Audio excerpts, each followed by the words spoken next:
Hi, everyone. Can you hear me?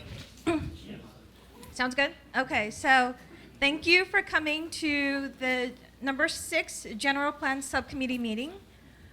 So before we start on the presentation itself, I just want to go ahead and introduce myself. My name is Julia Klein.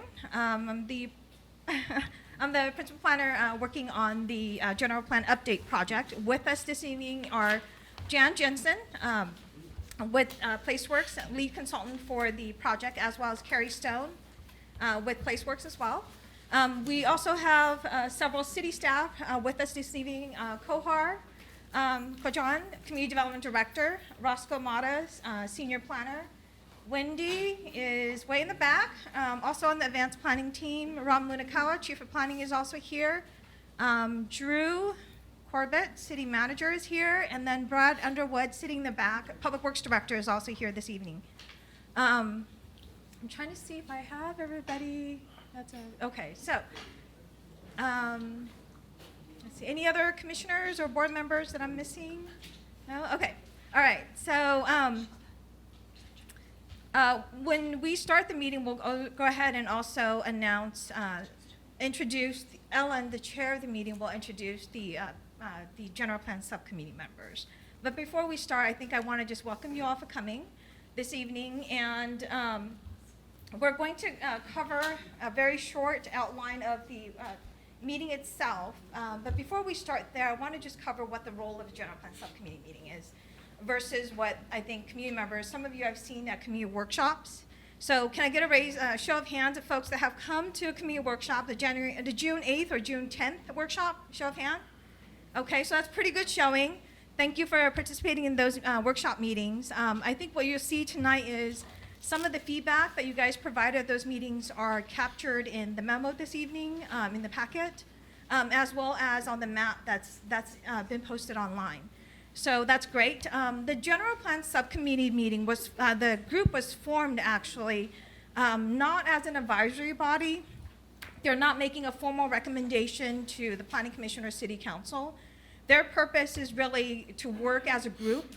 And for this evening, they're working as a group similar to what community members did at the workshops on June 8th and June 10th. The other thing that's important, I think, about the General Plan Subcommittee is that this is a representative of 2 City Council members, 2 Planning Commissioners, a Park and Rec Commissioner, a Sustainability Infrastructure Commissioner, and then also a member of the San Mateo Foster City Elementary School District trustee.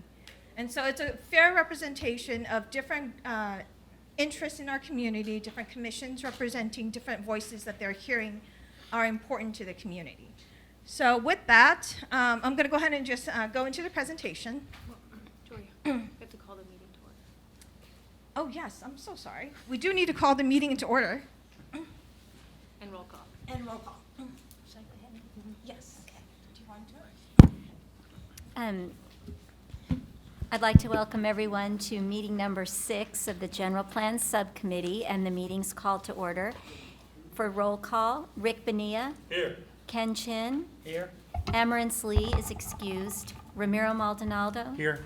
Clifford Robbins. Here. Eric Rodriguez. Here. So we're going to just go into the presentation. Can you hear me again in the back? I'm sorry, the mic's not that great. Okay, so some of you may have already seen this at the workshop, but we're going ahead and cover a little bit about San Mateo's past, present, and future. We're going to talk about the local context as well as regional context of where San Mateo fits in the county. And then we'll jump right into the exercise for this discussion, as well as in mapping exercise to draw the areas for future study. And then that is using some of the same maps that you guys saw at the workshops. So the goals of this evening is to provide an inclusive and informed dialogue about the historic and future trends.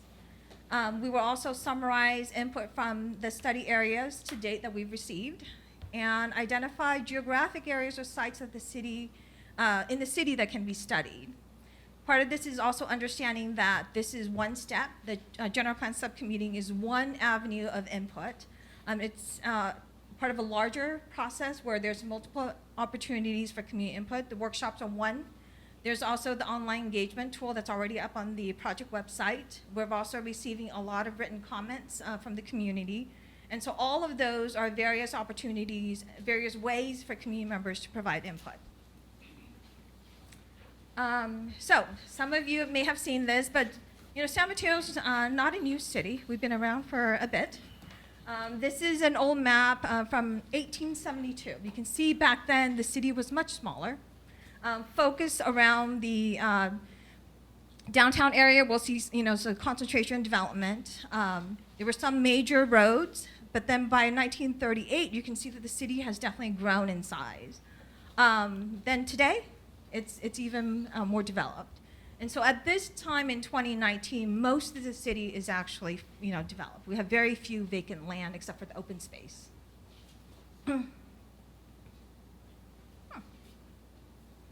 So as we mentioned, around the turn of the century, the city grew from the downtown area. This is the historic downtown train station. It's about the same location that our current downtown station is at. Downtown now in 2019, this is actually a photo of a adaptive reuse of an older theater building, the Baywood Theater Building. And one of the things that we're asking the community to think about is the future of San Mateo. What will San Mateo be like in 2040? And so that's where we're trying to do and have the community conversations about the general plan and about the future and the future vision for San Mateo. And generally, as communities grow, it's ideal, but it's also smart for us to plan for that future. We want to talk about it and make a plan so that we can get there. And so what we have is a vision for San Mateo that has been established with the help of the community, and we want to use this process to get us to that point of being able to realize that vision. And so general plan process in the big picture, from why do we have a plan document to what does that mean to you and I, in 2040, it's a tool. It's one set of tools for us to be able to document the community's vision, our goals, and policies to help us get there. But it actually documents all the vision, the values that we have, and there's different topics that are related to that into different chapters: land use, circulation, housing.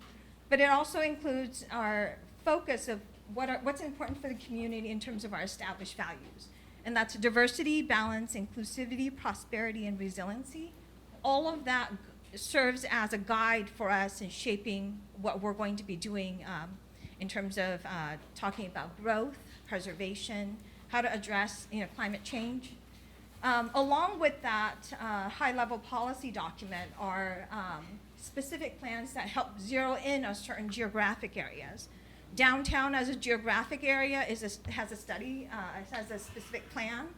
The boundary of that has already been identified, and so there are a lot of other study areas in the city, but that's another tool. And then beyond that is the zoning code and other aspects of code requirements that help us implement the vision and the goals and policies that are laid out in the general plan. Ultimately, all of these together combine to help shape our built environment, whether it's infrastructure improvements, whether it's buildings, whether it's historic properties that need to be preserved or open space that needs to be preserved. All of these work together to help shape that built environment. So where are we in the general plan process? This is a multi-year process. It's a lot of community conversations, and I'm glad that you guys are participating in the ones that we've had in June. But we're here. We're starting the process of trying to create those land use alternatives. And there's a lot of process, going forward, but we're still relatively early, and your input is valuable. I don't know if you guys can see this way in the back, but there is a printed copy on the wall on both sides. So the general plan vision, as I mentioned earlier, this was established with about 9 different community meetings, neighborhood meetings, with the help of SMUHA and a lot of neighborhood representatives helping to bring people to help establish this meeting. There was also meetings at the General Plan Subcommittee, Planning Commission, and City Council. And so the vision statement is San Mateo is a vibrant, livable, diverse, and healthy community that respects the quality of its neighborhoods, fosters a flourishing economy, is committed to equity, and is a leader in environmental sustainability. Along with that are more detailed values under these headings of diversity, balance, inclusivity, prosperity, and resiliency. So thank you very much for all those who participated in shaping this vision statement. It's a great vision statement. As we're talking about outreach, all the different opportunities for community members to participate, I wanted to show a few photos of what we've done in the past. We've done some pop-up events where we've shown up at different locations in the city, Phil's Coffee Shop, Caltrain stations, library. We also had some workshop, and so there's different opportunities for us to get out and for community members to learn about this process. And so we're hoping maybe we'll see you, one of these pop-up events or extravaganza events at Central Park. So if you see us out there at a booth, come and chat with us. And so the next thing is to talk about the local and regional context.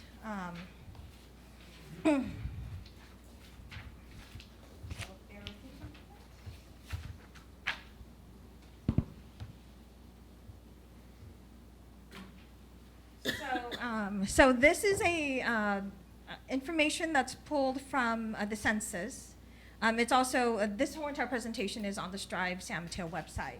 But this shows the growth in San Mateo as well as San Mateo County from 1950 to present.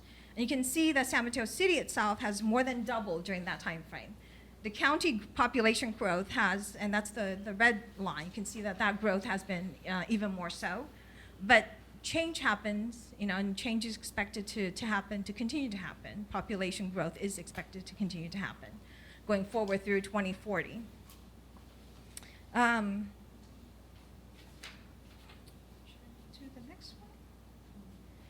Along with the population growth is an interesting piece of information about the makeup of our population. And so we only have information at the county level. We don't have information at the city level. But basically, this shows the change in age groups in 2010 to 2040 in the county.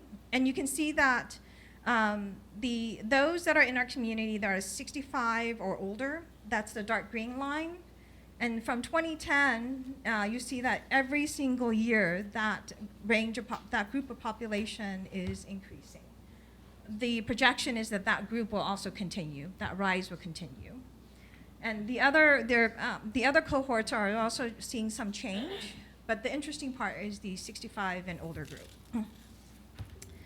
So what's important out of all of this is to keep in mind that as we consider the growth and the estimated future population growth in the city, what this means is new residents in our community, new households, and potentially new jobs to be able to sustain the workers that are coming into the city and working in the city.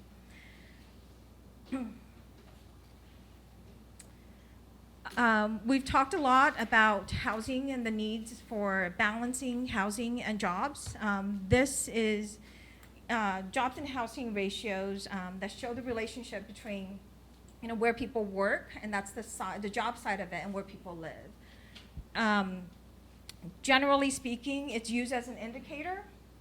And on the peninsula, we're trying to get to a point where it's a 1-to-1 ratio. Now, when we talk about population growth, and we often see the references to jobs and housing balance, the indicator for when we're a little bit off in terms of having more jobs or more housing, but in different locations, it actually results in longer commutes. If people are not able to live close to the areas where their jobs are, it translates into longer commutes for people to be able to drive from East Bay or further to get to where their jobs are. And so keeping an eye on that jobs and housing balance is actually an important thing to keep in mind as we go forward. So communities should strive to get to that 1-to-1 ratio. There are different ways to measure that. There's a jobs and household ratio. There's also the jobs to employed residents ratio. And it's just two different markers for how to describe jobs and housing balance. One thing that's interesting is when we talk about jobs and employed residents, not every single resident in San Mateo works. So about 54% of our population works, and so that jobs to employed residents is talking about folks that are working today. But we also have community members that are perhaps too young to work, or you're retired, or you have a different source of income, or you're not able to work. And so not every single resident in the community works, and that's where that jobs and employee residence ratio comes from.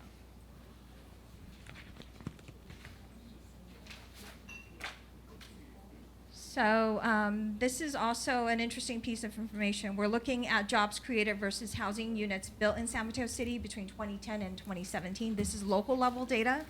So we're looking at new jobs, about 16,773. Housing that's been produced or built is about 2,244.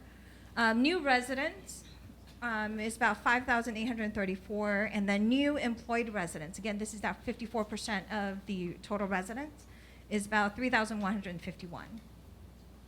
And this information is pulled from the city's annual housing report, which is also on the city's website, and city building permit records. So this is real-time information for the local level. So thinking about projections are estimates. And estimates can change over time, based on changing economies, economic situations. And so what we know today is based on ABAG projections that's available to us. At this time, some of those projections is looking at a range of net new residents in San Mateo City in 2040. By 2040, we're going to see a projected growth in population. This is new residents of 25,000 to 28,000. What that means in terms of households, and this is using a ratio of about 1.96 in terms of residents to conversion to households. And so we're estimating that that's 8,000 to 12,000 households that will result from that. And with that also comes around 10,000 new jobs.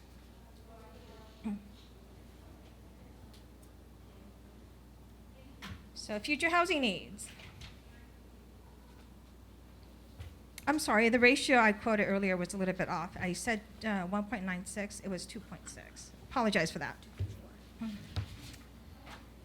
Future housing needs. We're looking at information from MTC and ABAG, and so total population in terms of just households is estimated to be about 5,830 households by 2040. That includes existing people today. Did I? I'm sorry, I'm a little bit off this evening. It's 50,830. Apologies. With that comes resulting in approximately 8,000 to 9,000 additional housing units needed through 2040. And part of the reason we're looking at 8,000 to 9,000 additional housing units is we have projects that are in the pipeline today. And so we've subtracted those pipeline projects to get at this 8,000 to 9,000 additional housing units. So one of the things that we've heard from community members during the workshops, in the public comments that have been submitted to us, is the relationship between growth and the services, infrastructure, and all the other things that make up our community, that contributes to quality of life, that needs to be addressed at the same time that we're having community conversations about growth. And so all of those things, there are aspects of it, such as transportation, that isn't something that the city can address alone. We need to partner with other agencies, work with the state. And so what we're listing here are those partner agencies: Caltrain, Caltrans. Caltrans has a 101 express lane project that they're working on. Caltrain has a master plan anticipating through 2040, which is the same horizon that we're working on, and working toward electrification and increasing service and capacity. In addition to that, at the local level, we're doing a lot of other projects concurrently with the general plan update. Public Works Department is working on a bike master plan update. City Manager's Office is working on a climate action plan update. We also have interim funding program available for childcare. Parks Department has a recreation facilities strategic plan that's looking at all the parks facilities that are in the city. Public Works has a little tiny project called the Clean Water Program, just tiny, sorry. It's a $1 billion project. It's the largest project in the city, and it's looking at replacing and upgrading our wastewater treatment plant. And part of that is addressing growth that will happen in the city and being able to have infrastructure improvements that will be able to address those needs. In addition to that, the city has been working on transit-oriented development projects since about 2005. And we'll cover that in a little bit in terms of the projects and what those projects have realized since we started working on them in 2005. So commute mode, this is also a topic that's been of a strong interest in the community in terms of vehicle trips that are on the road and the commute congestion that people are experiencing. What we're seeing in 2017 is that about 70% of our commuters that are on the road, they're driving alone. Those that work, there's about 10% that carpool, about 10% that use public transportation. Interesting, there's about 3%, about 4% that walk and bike to work. And an interesting increase is those that are able to work from home, the telecommuting. It's a 5%. And so that's an increase from 10, 15 years ago. So we are seeing work patterns change, the work environments change, being more flexible. And so that's something to keep in mind as we look, to how cities change, how communities change. So as we talk about TOD, I mentioned this earlier, the transit-oriented development projects that are in the city within the rail corridor area.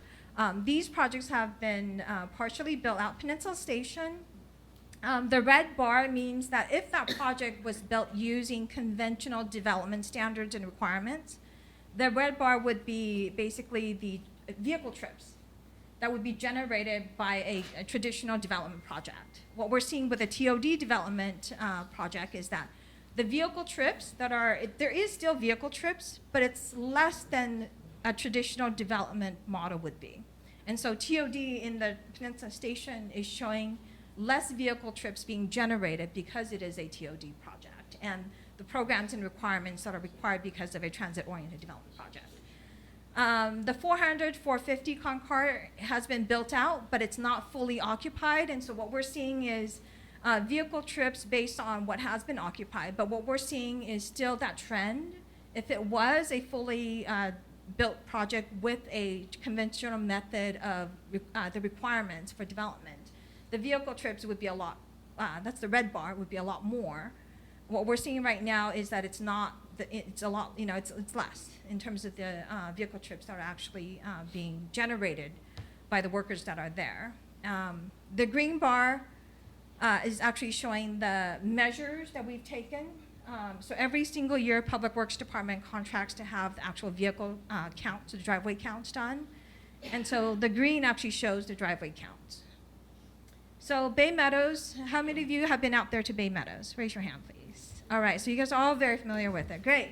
So Bay Meadows, you can tell, a lot of the blocks are built out, but there are some that are still, coming in. And so of the ones that have been built out, this is only the ones that have been built out. We're looking at traditional development, the potential vehicle trips that would be generated, what we anticipate as TOD reduction goals, and then the actual trips based on the driveway counts. And as you can see, the actual trips are a lot less than what it would be if it was a traditional development.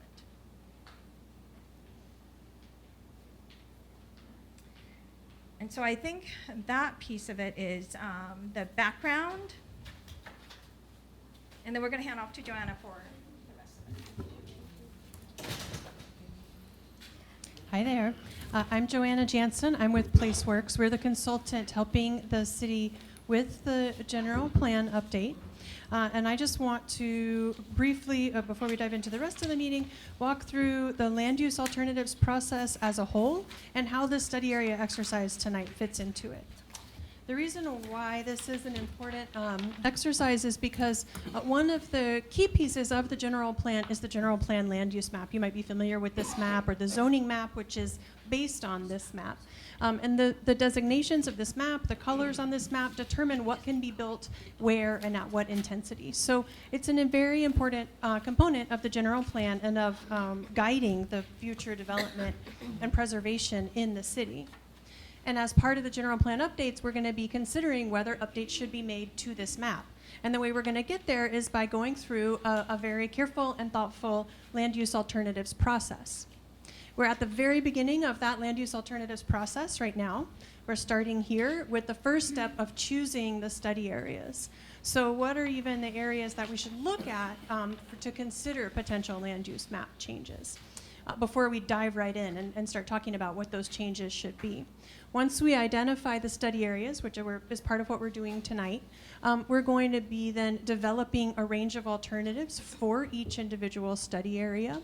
And then we'll come back to the public and to the community to finalize that range of alternatives. Then we will, as the consultant team and staff, evaluate and compare those alternatives across a whole range of metrics. And with that, the results of that evaluation and information, we're going to come back again to the public and to the GPS and to your decision makers to select a preferred alternative for each one of the study areas that will combine to make kind of a citywide alternative. And I don't think that that preferred alternative is going to be one single answer. It's probably going to be a mix and match of different alternatives in different study areas, and maybe even a tweaking and refining those alternatives. And then all of those steps together will become the basis for updates and revisions to the general plan land use map. So that's why this is an important process and how it fits into the overall general plan update. So to accomplish that very first step of choosing the study areas, we have had 2 workshops already in June. We're accepting online comments through an exercise that I'll give you a little glimpse of in just a second. And of course, we're always accepting written comments. You can submit them through the website at strivesanmateo.org. We are going to be getting input from our General Plan Subcommittee tonight. And then we'll be taking all of the input that we've heard forward to the Planning Commission and then ultimately to the City Council for their review and direction. Currently, the Planning Commission meeting, which will be our next meeting, is scheduled for July 23rd. So the materials for tonight to help to, well, before I move off of this, let me just say that for each one of these steps, I hope I made this clear, we're going to include public input like what we're doing tonight, like what we've done at the workshop. So at every step along the way, there's going to be opportunities for you as a community members and for the General Plan Subcommittee to have input. So for tonight, the exercise, as Julia said, is very similar to the opportunity that the community has had at the 2 workshops and to the online exercise that's live right now. We have a couple of different base maps. This is the base map that was used at the community workshop. And it included the downtown area plan boundary, parks and open spaces, schools, Caltrain stations, and the half-mile radius around Caltrain stations, including those to the north and south of San Mateo. And then also provided some information about sites requested to be studied, which are sites where the property owner or another interested party has contacted the city and indicated interest in potentially exploring the future of a given site through participating in this general plan update process. So that was the base map that we started from for the community workshops. And at those workshops, we had about 75 folks attend, and we in about 15 different small groups. And what we did after the workshops is take all those maps back to our offices at PlaceWorks and scan them all and digitize them all and look really carefully at the shapes that folks had circled. And when we kind of layer all those shapes from all of the small groups on top of each other, we came to the map that the GPS has here, and you can see on the wall here, on the screen as well. And so the darker shades indicate an area that more groups included in their areas that they were expressing an interest to study. And then the lighter of the shade means the fewer groups expressed interest to study.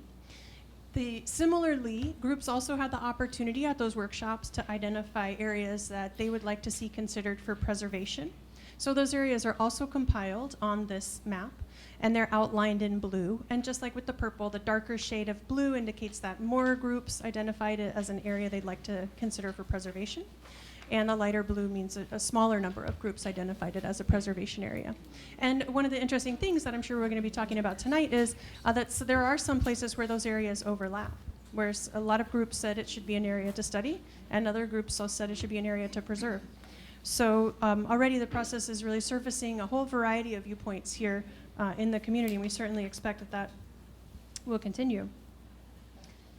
In addition to the face-to-face workshops, we certainly realize and appreciate that not everybody is able to spend the time on that or come on the days that we have available. So we also have an online mapping exercise. Again, this is accessible right now through the strivesanmateo.org website.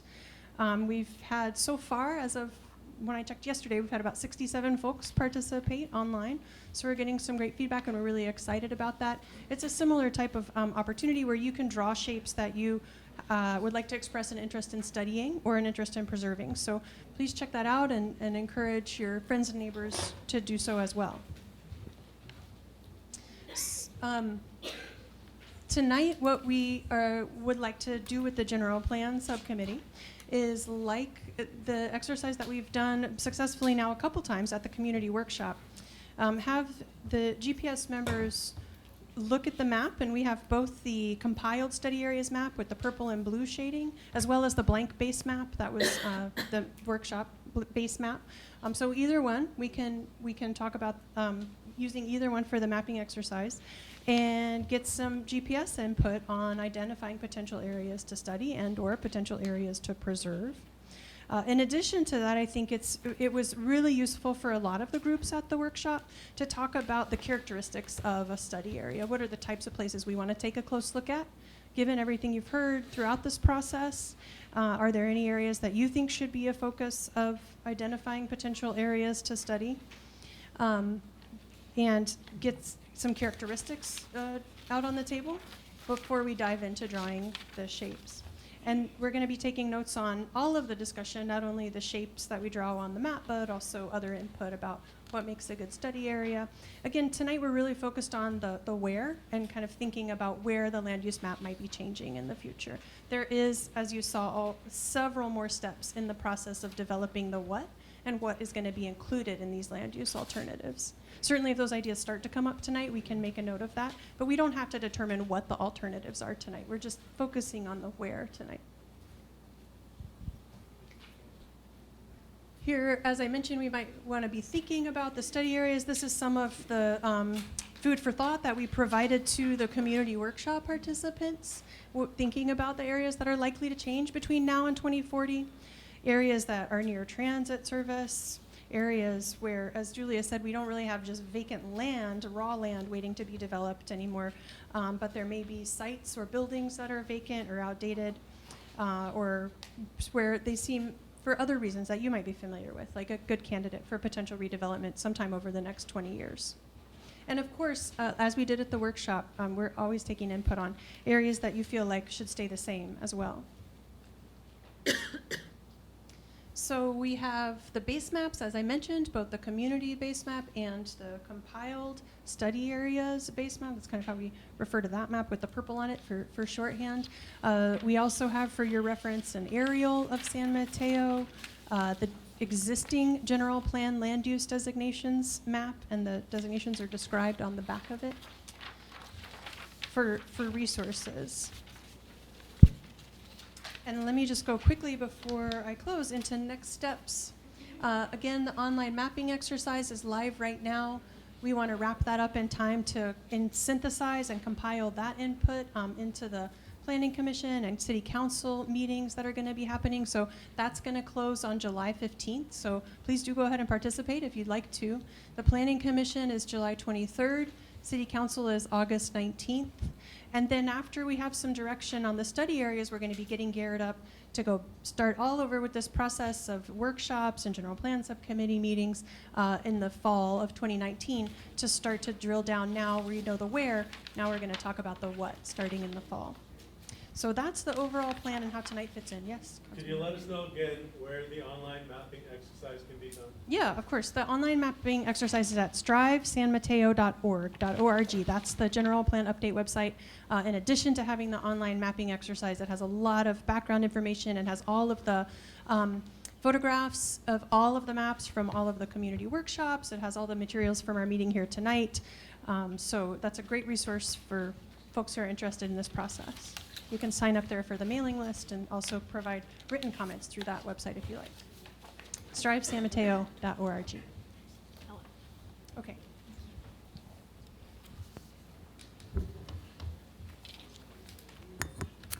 At this point, we're going to go a little bit out of order. And if Do we have any speaker slips for items that are not on our agenda? You do not. Okay. Then we're going to move on to the public comment on.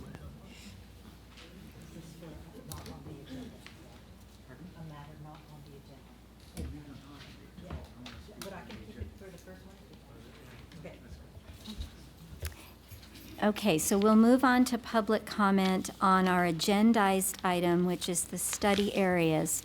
The intent for this meeting tonight is to provide the committee with an opportunity to participate in this planning process. There were 2 workshops in June for the public to attend to do this same type of exercise.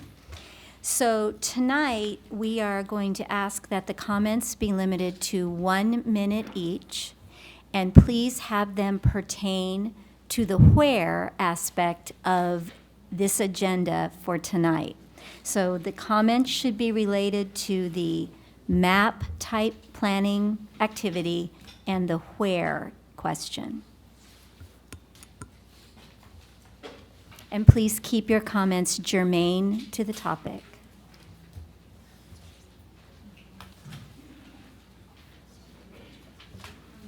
There are iPads at the rear of the room for anyone who's interested in doing the online mapping exercise.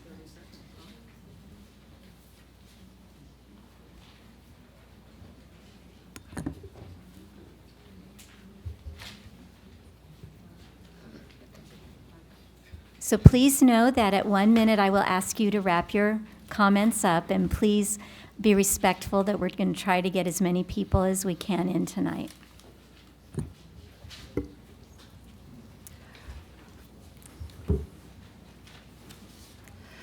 First up is Jerry Nugent. Next, Nancy Schneider.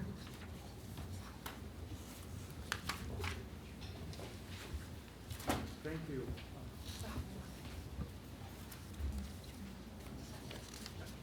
Thank you. Is it on now? Oh, okay. I'm Jerry Nugent.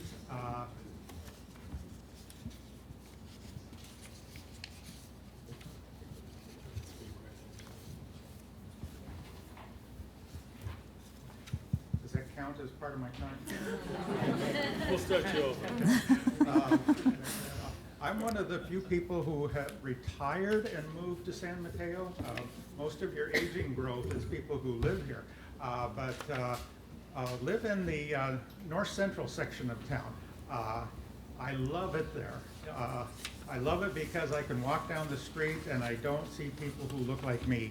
But it's extremely friendly. And in north central, there's lots and lots of small houses that have been there 100 years and are very, very cute.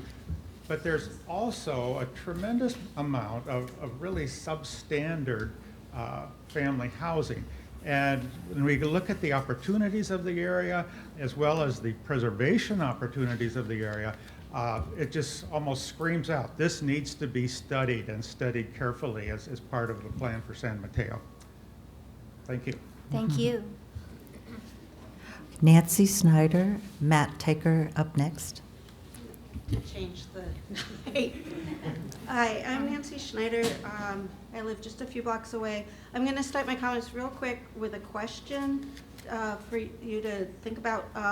Will only study areas, the areas that get identified as study areas, be considered for changes in zoning? It's a question. But I wanted to bring up a couple points quickly. I think that the study areas should include areas along arterials, especially those with bus service, because higher density is very helpful in encouraging transit use, which we need to do in order to combat the climate crisis. Also, we shouldn't just concentrate on aging areas. We should consider zoning changes in more areas, look at single-family zoning, because we don't want to encourage unequal impacts of growth. We could encourage ADUs and duplexes and fourplexes in more areas. So that'll do it for now. Thank you. Thank you, Nancy. Matt Taker is up, and Ken Abreu is next. That way. This is an original that I'd like back, but I want to send it around also. Okay? Yeah, Matt Tacker. I'm working with the Bohannon Company. I just want to make some quick points, stay within the 1 minute. The study area workshop provided useful input regarding participants' ideas on where growth might go. Participants were given wide latitude, however, without need to debate where development might be more or less feasible, what the character development should be, and how the amount of area might match or not match the magnitude of growth that needs to occur. I expect that staff, Placeworks, and the economic consultant, EPS, will be thinking about where development is more or less likely to happen. Such factors include existing uses, and also the size of opportunity sites, the size of the parcel that might be redeveloped. The diagram in front of you is a very rough pass at doing that I spent half a day doing. For areas where interest was shown for growth, I used the city's zoning map, aerial photographs, and Google Street View to distinguish between areas with more stable uses, like established neighborhoods, Would you bring your comments to a close, please? versus clusters of underutilized land, such as strip commercial. Thank you. Okay. Thank you very much. Yep. Ken Abreu is up. Mark Roast is next. So just a few quick thoughts on the presentation we just saw. You know, it said to focus on 2040. I think that's good. I think it also noted that the senior population is going to get to be much bigger. So I think when you're thinking about what kinds of housing and stuff we need, don't just need it for seniors, we need for the people who are going to take care of seniors. I mean, my wife's been going to the doctor for like 10, 15 years here, and he just found out that 2 of his nurses are going to quit and leave. They're moving to Fresno because they can't afford to live here. Those seniors are going to need help, and they're going to need housing. And so I think we should be looking not just at those high corridors, but also duplexes and alternative units in the residential areas. Thank you. Thank you. Mark Roast is up. Alex Melendrez is next. Mark Roost, live in San Mateo. I'm in a battery startup company that's also into transportation. Relatively dense network. I'd like to see relatively dense network of elevated, grade-separated, active transport systems, fast and slow bicycles, pedestrians, scooters, sharing structure with a group rapid transit, ultralight, solar-powered, attractively designed, elevated, and autonomous transit system, which we could do along all the major transportation, basically wherever you got congestion.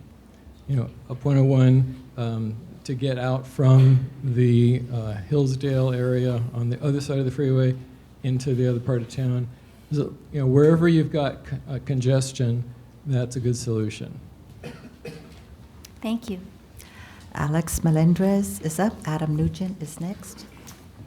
I just want to highlight a lot of what Nancy and Ken said in studying areas along major bus and transit routes. I'm also here representing the Housing Leadership Council of San Mateo County, along with equal impact throughout the city, looking at improved ADU and duplex and triplexes in residential zone areas. I think we have a great opportunity to provide better sustainability for the future by looking at some of these areas for improved study and improved density. Thank you. Thank you. Adam Nugent is up. Hi, my name is Adam Nugent. I have something to hand out.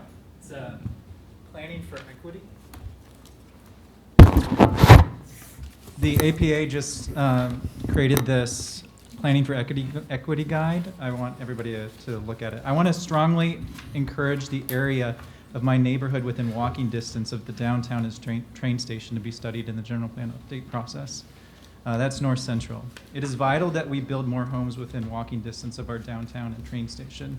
The sentiment is widespread and well supported by academic research. Done well, adding a good mix of new investment in this historically diverse space will be one of the key solutions to many of our current housing, displacement, traffic, equity, and climate problems.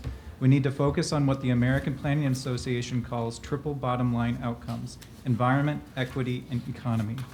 We need to create housing here that provides a model for placing affordable and missing middle housing around the city. And it should be created so we halt displacement that's currently ongoing. And it should be responsive to the needs of long-term homeowners and renters. Would you bring your comments to a You close, bet. please? Thank you, and good luck to everyone. Thank you. Rick Kaffer is up. Karen Harrell is next.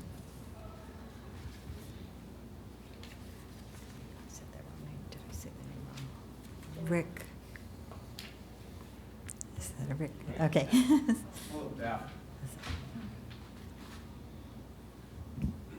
I have a lot to say, but I'll do it right off the cuff. We've had a lot of these meetings, and they're very informative, and I do appreciate the fact that you put these presentations together with all the statistics. They are helpful. I do want to say one thing very quickly. The city of San Mateo only takes up a tiny percentage of the county, so a lot of your statistics related to the county don't make any sense. A lot of the land is owned by the BLM, Bureau of Land Management, so you figure that out per square foot or whatever it is. They don't fall into context. Moving right along, the solutions for San Mateo basically are Proposition P to keep growth in a reasonable fashion under 55 feet. We passed submitted over 5,000 residents of the city of San Mateo voted and approved this idea that would be under 55 feet. About 200 yards up the street on the corner of El Camino and 3rd Avenue, two very nicely well done projects were done under 55 square feet. Whoever the architect was, I applaud their fine efforts. If you go up there and look at the corner, those are well done. That's the kind of thing you need in San Mateo, not some large thing sticking out of the ground that comes up that's going to get in the way. Would you bring your Sometime, comments to some a close, airplane is going to please? hit one of these buildings, and what's the city going to do? Oh, I'm sorry. Thank They're gonna you. be stuck with a big bill. Thank you very We don't need much. to make more big projects going high in the sky. Concord Drive. Thank you is a very mess. much. And then the one you want to plan over here on Jasmine is another mess to be. And I'll stop at Excuse that. me. Thank you very much. Thank you very much. Karen Harrell is up. Deborah Cohen is next. Good evening. A couple of things. First of all, as you know from an earlier correspondence to you, I get very concerned when exhibits aren't clear, presentations aren't clear, maps aren't clear. I believe that Julia in one exhibit showed something about the number of people who would be coming in and then extrapolated the 54% or whatever into a number of jobs. And I don't think you can do that as witness the fact that we're not necessarily going to get the same demographic all the way through these years. I'm a little puzzled by the map. I was unfortunately not able to go to the workshops, but I understand from staff that perhaps some of those markings relate to traffic concerns as opposed to study areas from the point of view of zoning and the like.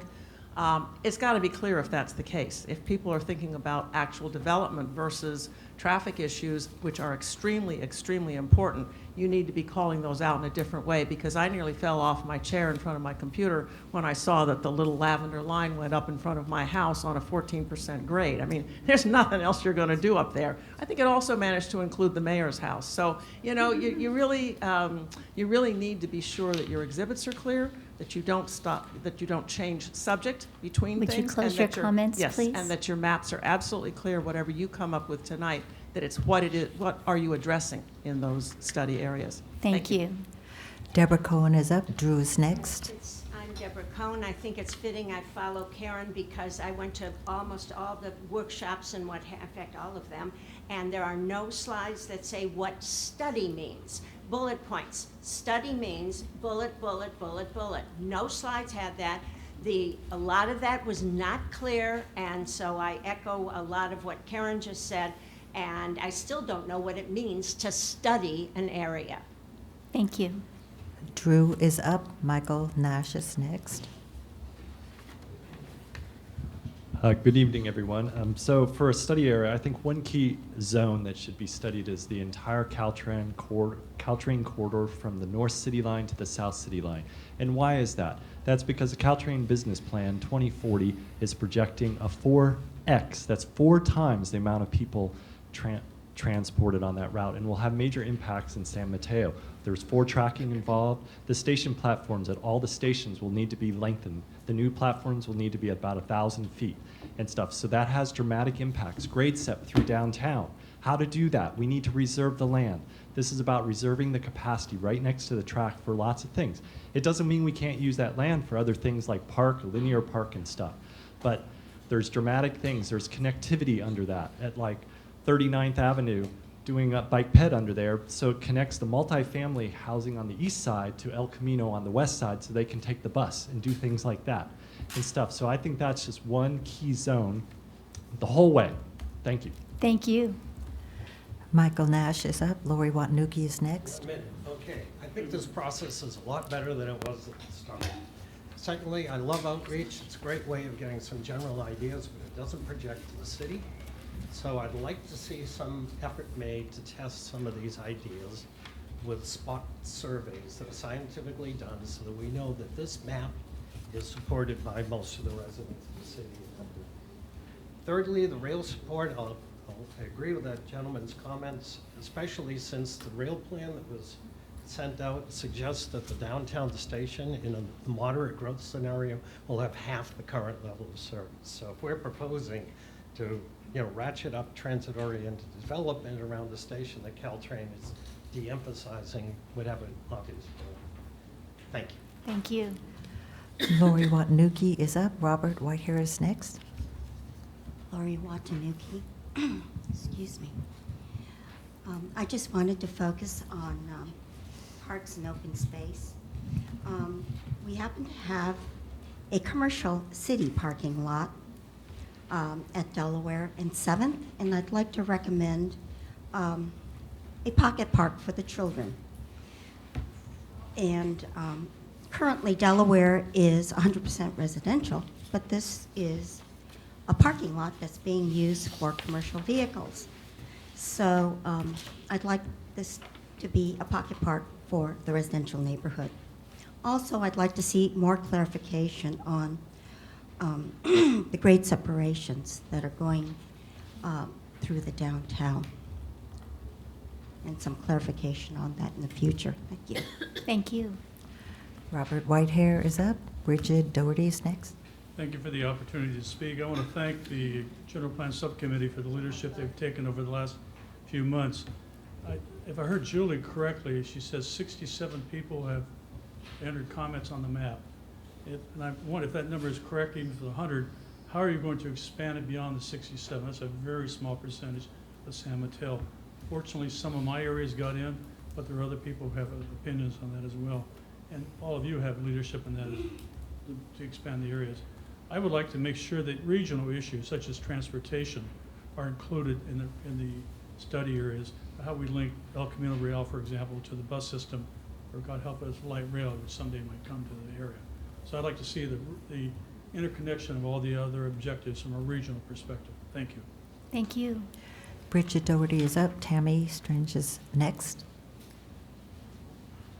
Hi, my name is Bridget Doherty. I'm a current resident in the Sunnybrae neighborhood, which is about 2 blocks adjacent to new developments that are in the works, not only Station Park Green, but the Passage Project. And I'm very interested in finding out, I believe it's an area of study because the Hayward Park area is purple.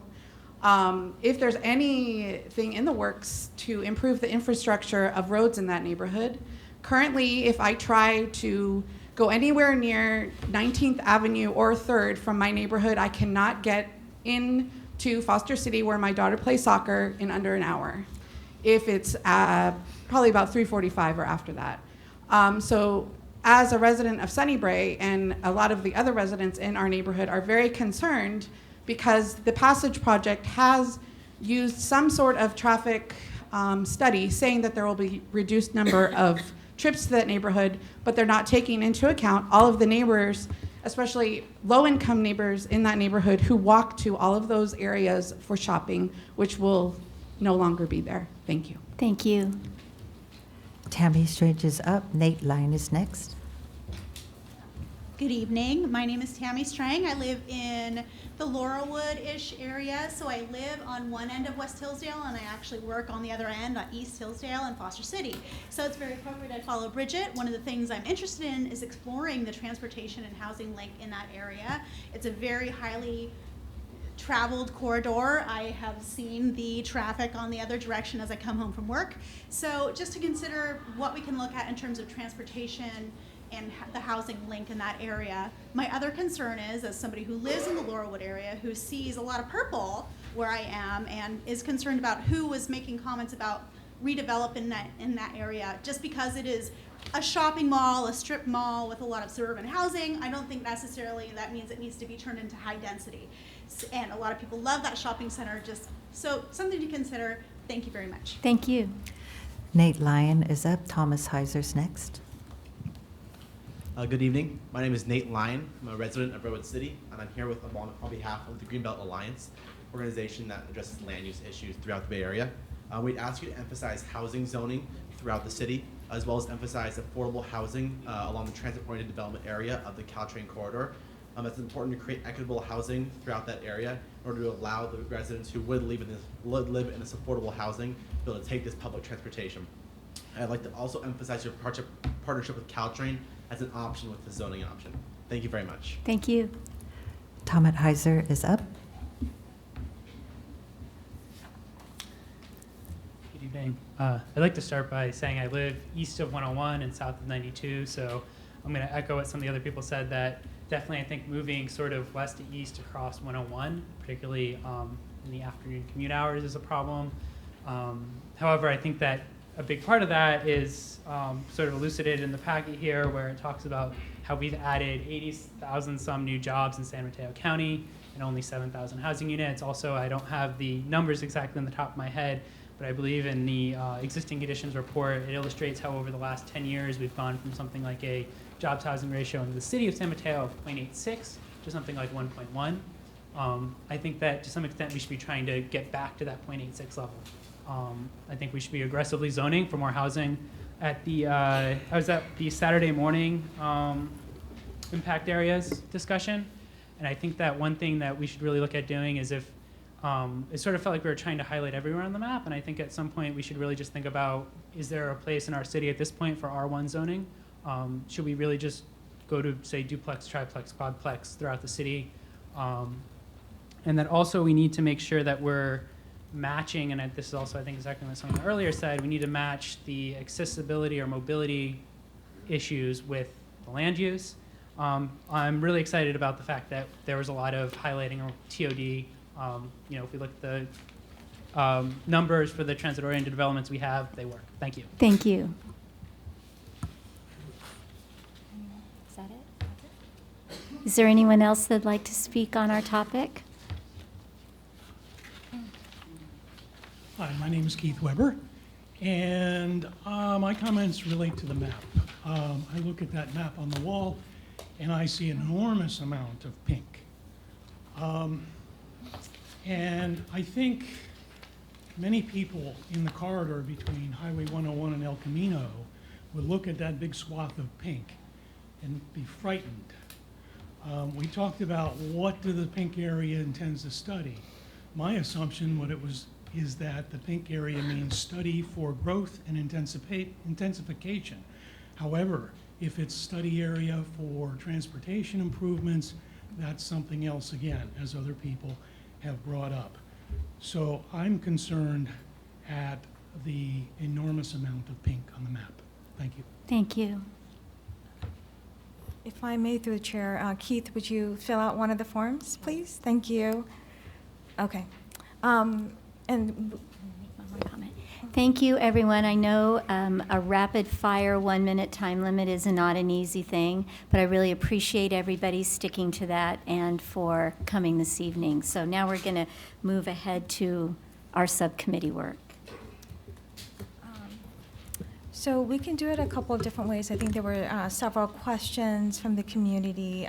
Staff can take a start at that, or if the General Plan Subcommittee members want to follow up on the public questions, we can try to respond to that. I think one thing that I wanted to just point out, because I think it was raised by some of the community members, more than one speaker, was the areas in pink or purple. It's looks more purple to me, but the things that we said during the workshop, the directions that we gave to the community members, and the direction that we're giving to the GPS for this evening's exercise is that we're focusing on the where to study. We have not engaged the community yet, or the GPS yet, on the specific items of what to study. And so the conversations at the small tables, when people did raise concerns or questions and wanted to talk about the what, we did take notes, table notes, and so those are documented and published online as well. And so, just as a reminder, we're at the phase in the general plan update process where we're focusing on the where in the city we want to be able to study. Do you want to address other questions? Good evening. My name is Kawar Kojai, and I'm the Community Development Director. I'm sorry my back is to everybody. But just wanted to clarify that what you're seeing on purple are not the identified draft study areas. These areas are just all areas that have received community input. Following the GPS meeting, we're going to take a look at everything that's been submitted to the city, including the community workshop information, online exercises, input we've received via email, in-person meetings, and staff is then going to take that, apply good planning principles, and propose draft study areas to our planning commission, and then finally to our city council for final direction. So not every area in purple, light to dark, will be included in those draft study areas. Some might be, some might not be. This is just the community input component of this process. So I just want to make sure that's very clear. Thank you. Does the committee have any questions about our process tonight, about how this is going to work, or any questions that came up after hearing the public's comments? Give me. So first, I just want to clarify with what you just said, Kohar. So when we're looking at this map, if there's something in the light purple, that could mean like one table in one of the two study sessions happened to believe that that was a good study area. So you have it here. It could be one. Could it be one person? It's one table, so all Okay. the information was developed by each table. Okay, and I also just wanted to just reiterate for myself and I think for some of the comments that I heard, when we choose different areas, all that is saying is that we want to examine it more closely. We want to look at the traffic impacts. We want to look at the housing impacts. We want to look on its impact on public transportation, neighborhood aesthetics. All of that is just going to be examined. It doesn't mean that it's going to get. It doesn't. We're not making decisions in any way right now about what would happen to that area. Correct? Correct. Okay. Those are my questions I had. Thanks. I have one question. Are the online comments represented here on this map? No, they are not.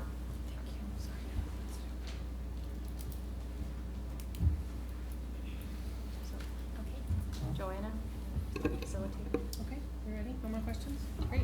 And we want to use this map or the one underneath it?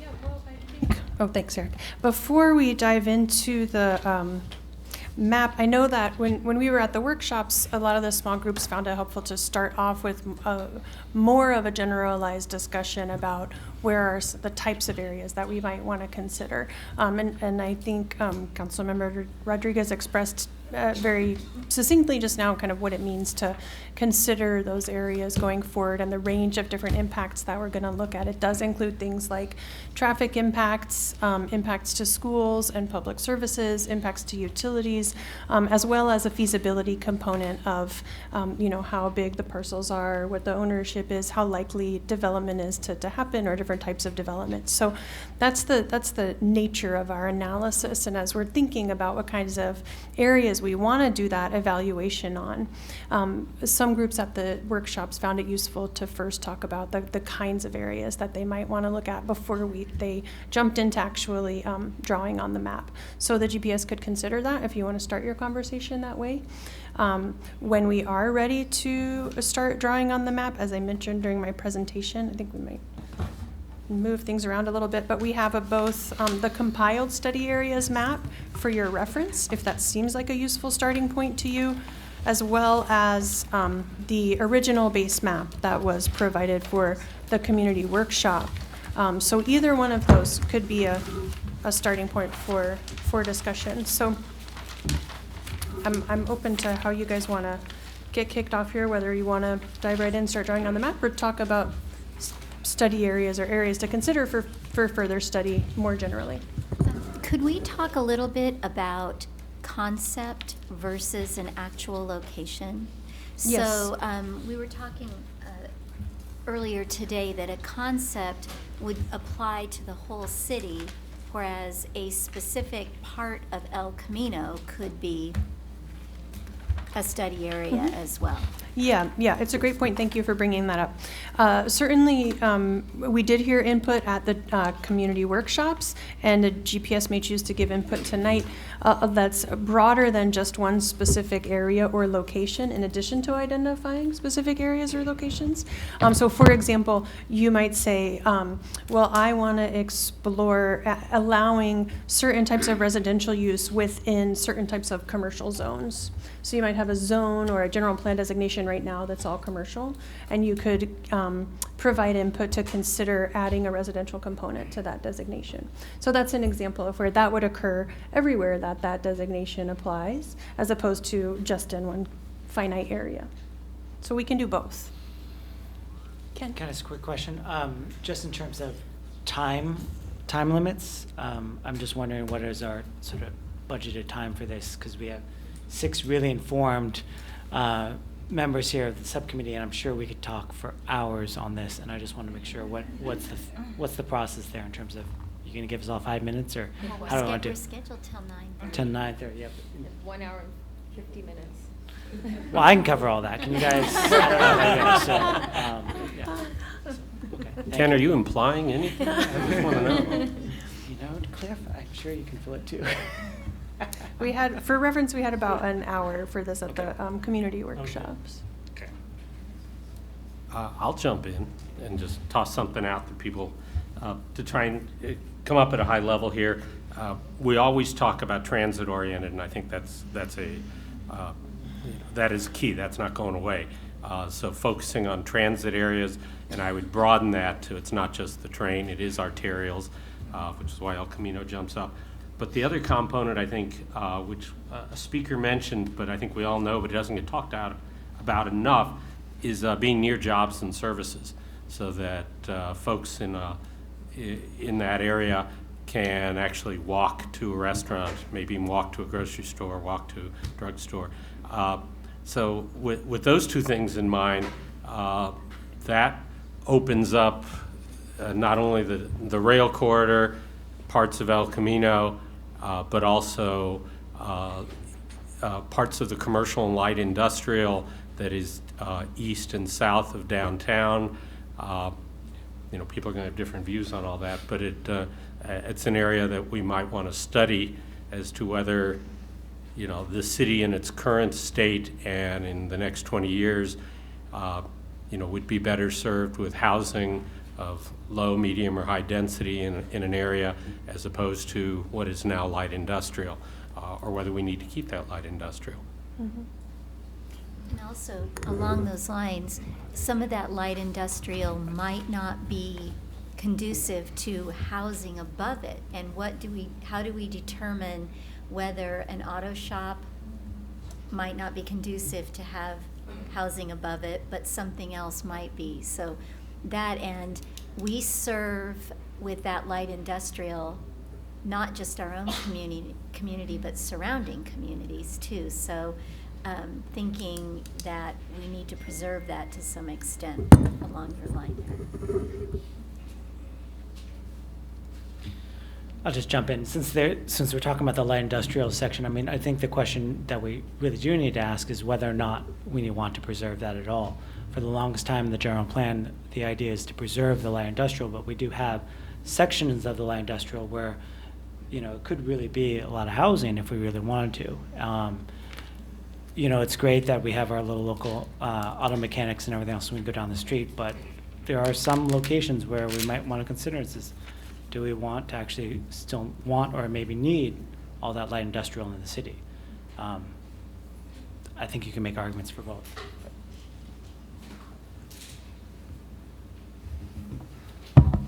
That sounds to me like it would be a study area that we'd want to. So which map do we want? The other one. The other one, right? Okay. It's okay.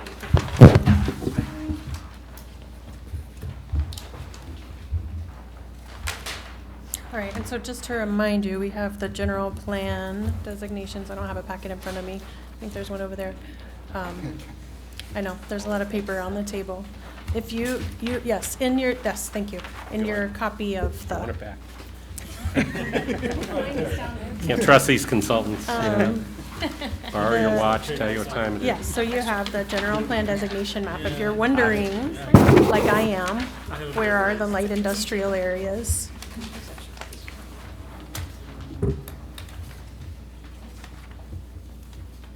Oh, you have it.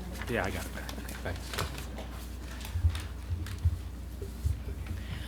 So Ken, I think you raised the point about those areas east and south of downtown as one example, right? Did I hear that right? Yeah, I mean, it's hard to say this with a caveat because I love going to the lumber store and everything else right there. But I mean, when you look at the light industrial section along, was it Claremont, south of downtown, and you look at those, right south of the substation and where our new, the old redevelopment sites are, there's a lot of potential right there. It is next to the train corridor. It is close to downtown, but there is that one section there of light industrial. So do you want me to draw it up? It's actually right sort of here in this general area. A little farther down. A little farther down, there's a little mill building, yeah. We do have other areas of light industrial along Amphlett, also along what I call like the fingernail of Sam Taylor, which is almost in Burlingame. There are some light industrial over by the wastewater treatment plant as well. But when you really think about where you want housing and how close it is to transportation and everything, it's sort of this small segment of the city of San Mateo. With that being said, it in some ways I kind of shy away from doing just sort of these like not spot zoning, but spot study areas. I would personally rather look at large corridors like the El Camino, because I think that we can all sort of identify large properties and stuff where we could probably do some additional housing.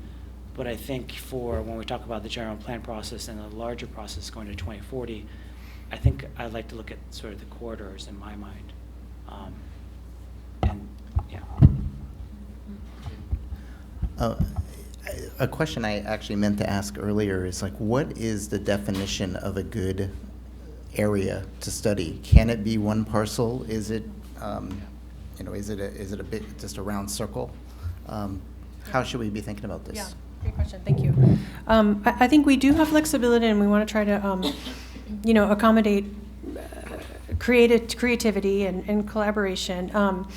We didn't put any, parameters or specifics on it at the workshop. We just let folks kind of draw from their own knowledge and experience. But I think when we look at it and apply, Kohar referred to as good planning principles going forward, likely we're looking at things that are more like districts, corridors, areas, et cetera, rather than a given parcel, unless it's kind of one extremely big parcel. I think we're you may have going forward parcel-specific projects, but we're really looking at areas that kind of have more of a community scale impact on how San Mateo is going to look and feel in the future. One of the first areas that we've gotten sketched here on the map is kind of within downtown. I think there's a sense that it's likely that something like the area, not necessarily this boundary, but a significant chunk of downtown would end up being a study area because it is very important and prominent area of San Mateo. It has a train station. There's an existing downtown area plan that will be looked at as well by the city, and so having a downtown study area could feed into that process. So something on that scale, or the scale, I'm not sure about El Camino as an entire corridor might be kind of a lot to chew, but I could imagine making 2 or 3 study areas along the length of the El Camino corridor, for example. And that really just depends on the input that we get. So that's not to say that either one of those things is decided, but just to give you a sense of example and scale. I have a question that's way out in the future. But if we choose something as a study area, how is that land or those buildings acquired? Is it opened up? If that building is owned by somebody and that becomes part of a study area, what's to stop them from saying, I don't want to sell my building? So let's just use the downtown study area, for example. All the property, the majority of the property that's in the downtown study area is privately owned. Hello, sorry. Can you hear me? Sorry, I might be talking too low. The question was, if you have a private property that's within a study area, what does that mean for the property owner? So with this process, let's use the downtown plan study area. The boundary was drawn. There's a lot of property that's within the downtown that's privately owned. We welcome the community property owners to participate in the future vision for that. Property owners who own those properties, as they're participating in these processes, like the property owners that have self-identified, or people who have come to us and said they're interested in participating in this process, they're interested in hearing what the community's ideas are. There are some property owners that have been long-term absentee owners. We're reaching out and trying to invite them to these processes and participate in the conversations, but there's no force them to sell. Where this planning process, this vision process, this goal-setting process is not to force anybody to sell the properties, but it's more along the lines of there is a vision, there's an idea for this potential area, and through these multiple years of process, maybe the property owners can hear ideas from the community and they might like it. So right now at this stage, there's no decisions about selling, there's no request to sell, there's none of that is happening right now. Yeah. If I could chime in a little bit, sort of land use 101 from my law school days, what I think happens is if an area is studied, it's a big if then the city decides to go forward and do a change, what happens is a zoning change. And there's certain things you got to do to avoid a Fifth Amendment taking. But let's say you own some property that is currently vacant, but it's zoned for commercial, and all of a sudden it's now both commercial, but it can be multi-family, then you find yourself as an owner in a position of saying, if I sell it for auto or lease it for auto, I make X. If I can sell it to a developer, I can make more or less, but usually more. So that's how the process would go. Nobody would actually take the property unless we were doing a highway or something, which we're not doing. Could I add something? So basically, at the end of this process, some of the colors on this map and the explanations for what they are might change. Okay, and all that means is when the property owner looks at that, he may see new possibilities, things he could choose to do or not. That's all. Thank you. So we were starting to talk about types of areas. Light industrial is one type of area, specifically those places where there's existing light industrial uses or designations that are near transit stations. That's one type of area that we've started to sketch out so far. I've just kind of left that in the light pen right now to see if that we start to identify maybe a larger study area than just the individual parcels around the downtown, or if there's other parcels that folks want to start chiming in on.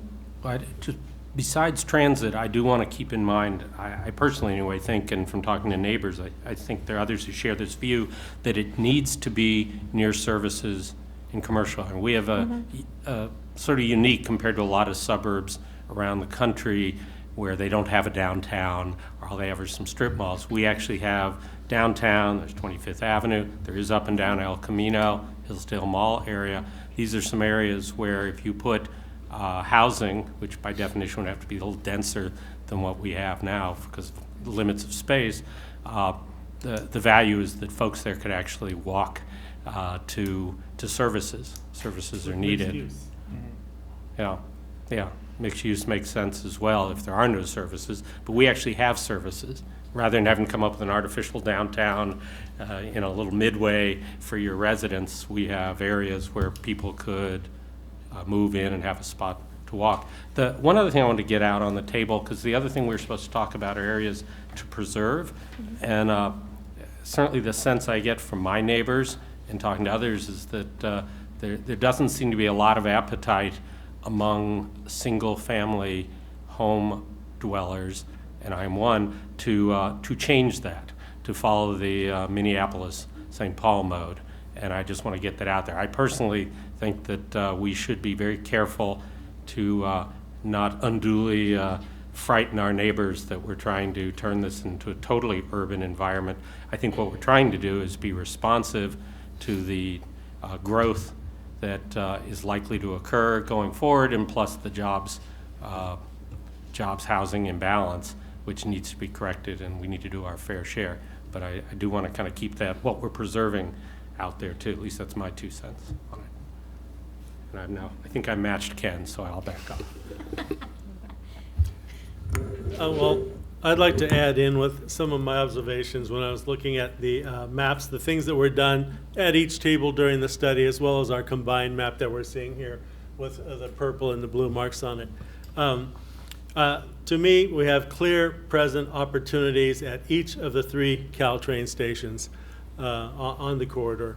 Clearly, in those areas, especially along El Camino in my mind, which is almost continuous from downtown to the southern end of, well, at least to the southern end of the Hillsdale Shopping Center property, but even as far south as at the very end, 43rd Avenue, the old, really kind of outdated, and I think no matter what they've done to it recently, it's still not very functional shopping center.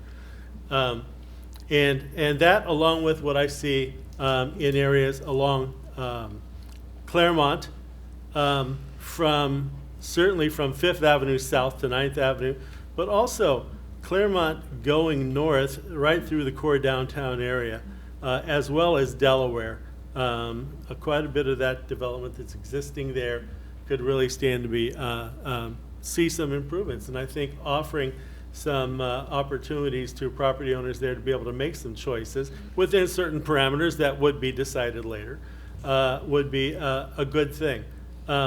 Also, I look at San Mateo Drive from downtown north, and I see room for growth there. I see a lot of really underutilized properties there. I think we have an opportunity there to add density along that corridor. Caltrans bus does serve it, and most of it is within, a good part of it is within the radius for the downtown Caltrain station. Also, there are other infill opportunities downtown. For instance, the corner of 2nd and El Camino, the North B Street area, I think some work was started there with the new Mi Rancho Market, but I think there's other room for improvement there. So I would look at studying the entire North B Street area. And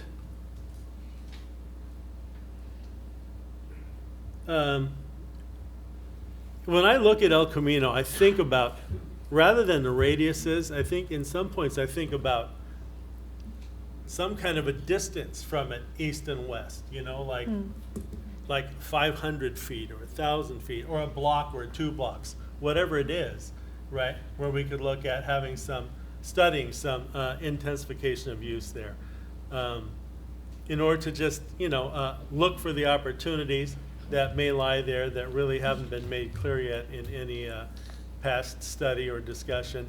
I see by looking at the existing land use map here that we already have some designations in brown along El Camino, mostly from Central Park going south down to the mall properties, and then after that. So I think those are good starts, but we could also take a look at the properties on the west side of El Camino where the Hillsdale station is. Right now across the street from the mall. I think those areas deserve some attention. The Anna Furniture, the Michael's Craft Store was never really intended to stay there. We actually have a deal with them where it would go away when the proposed development for that area came forth. And then the areas where north of Michael's, where it's some really things that are being used as just all sorts of like temporary uses almost, where that the Wave office is and the Burger King, I'm sorry, but it's sitting on some really prime opportunity land, as well as the Awesam site, everything up to 25th on that side of El Camino. In fact, actually, all the way on up to, as far as I'm concerned, 17th Avenue. Yeah. So those are kind of my thoughts on areas that we should study, and interested in other discussion, refining that further possibly. I'm going to add on to what you said. The studying of downtown with the focus on retaining the historic nature of downtown through the development. So it seems like we've had several comments that that are both about kind of transit in general and then downtown specifically. And we've already kind of started to notice some light industrial sites that are within the study area, excuse me, of the downtown area plan boundary. So this also looks like a smaller radius than the full half mile, kind of consistent with what you just mentioned, Rick. So one study area could be following the downtown area plan boundary or something less than that. I want to note on this map, and we noted this in the workshop too, these brown areas are the two existing historic districts. And so certainly potential impacts to those districts or to individual historic resources is something that we would anticipate looking at in our evaluation of the study areas, and particularly any study area that might be identified downtown ultimately. So I'd like to add regarding the downtown, certainly I would feel that we should offer some respect to the marked in brown, the historical area there. But as far as I'm concerned, the other areas outside of that where lots of mixed development, some taller, other just kind of not so attractive uses there. I think that entire downtown outside of that area should be studied. And that area itself, I almost feel like, if if property owner wants to make some improvements there, it should be examined. What those may be, though, I think have to be taken on a case-by-case basis. I concur with all that, actually, but I recently had some family trips to two sort of odd places. One was Manhattan, which we don't really want to become New York, but we have Central Park, and what we don't have at this point is a lot of downtown residential use that most cities do. And the other place is going to sound a little odd, but St. Louis. And some of the old suburbs in St. Louis, Clayton, University City, these are areas where my family all comes from, so I've explored them, do a really much better job than we've done of having mixed use in their urban core, so that, and there's a younger generation that actually wants to live, or happy to live 3 and 4 stories above shops and things, and when they can walk to transit. So I think that's something that would, so I would support the downtown area. The other thing to bear in mind, we're really talking about the where now, I understand, but just again, so that I don't think the public is scared off. I don't think if we're talking about the El Camino, for example, or B Street, or actually San Mateo, which I agree with Rick, San Mateo Drive, it's not something abrupt where the zoning would say all of a sudden we have 8-story buildings next to your single-family home. But what you can have, which we already have in parts of El Camino, is transitional, where you have higher density, but it's lower moderate density, that condos and smaller stuff that then works its way up to the taller. Can be very attractive. And that's Clayton, Missouri comes to my mind. Works out great.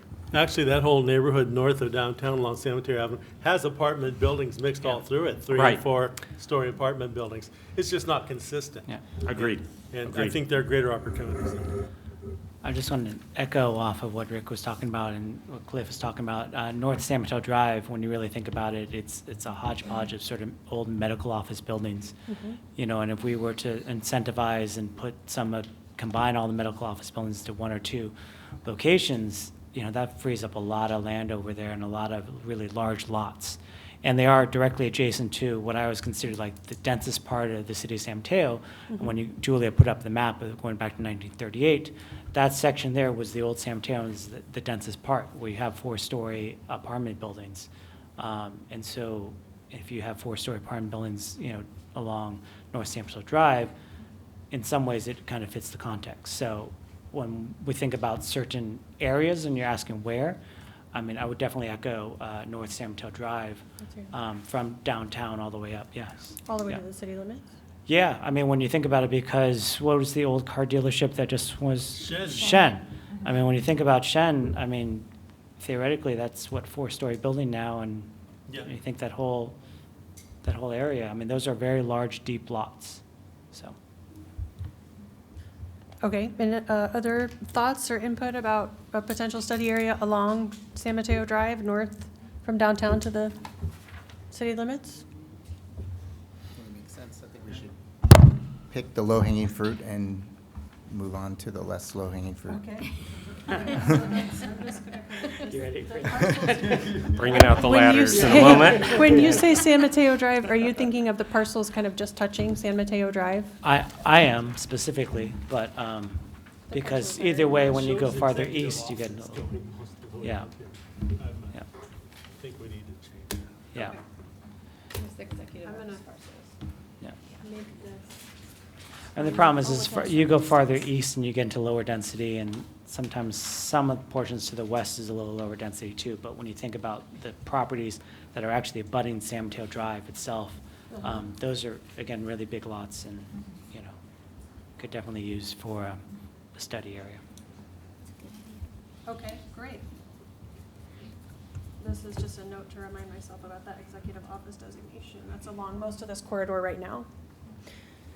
Okay, and then, I mean, I feel like downtown, some version of downtown might fall into the category of low-hanging fruit. It's a very important area. I think we would be remiss to go through this process without including it in some sort of evaluation and examination.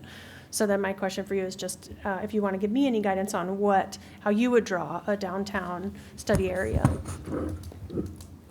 North B Street, South B Street, and Claremont to Delaware, from First Avenue down to Fifth Avenue.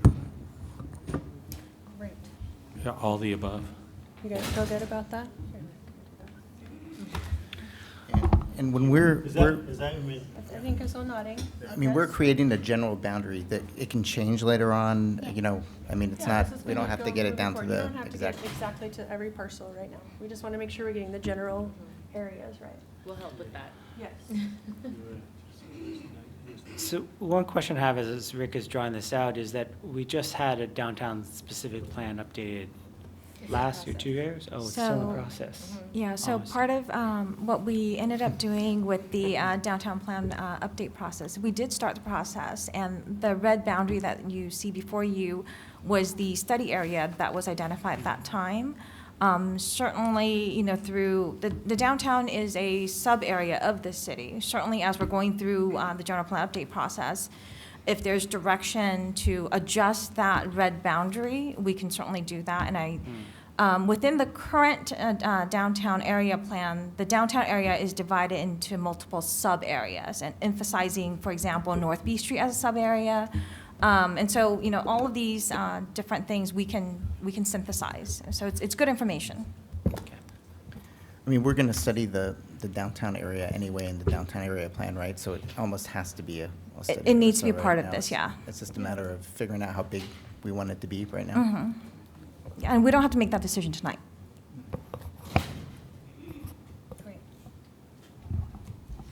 Okay, we can kind of continue working our way south if you want to, either along El Camino or looking at the Caltrain stations. Both have been talked about as, transit resources. I would say looking not just through our Caltrain or El Camino, but also looking at other different corridors that we have, like Third Avenue and Hillsdale, especially on Hillsdale from past Hillsdale Mall all the way down into Foster City, because that's traffic down there in those areas at various points in the day. It's very crazy.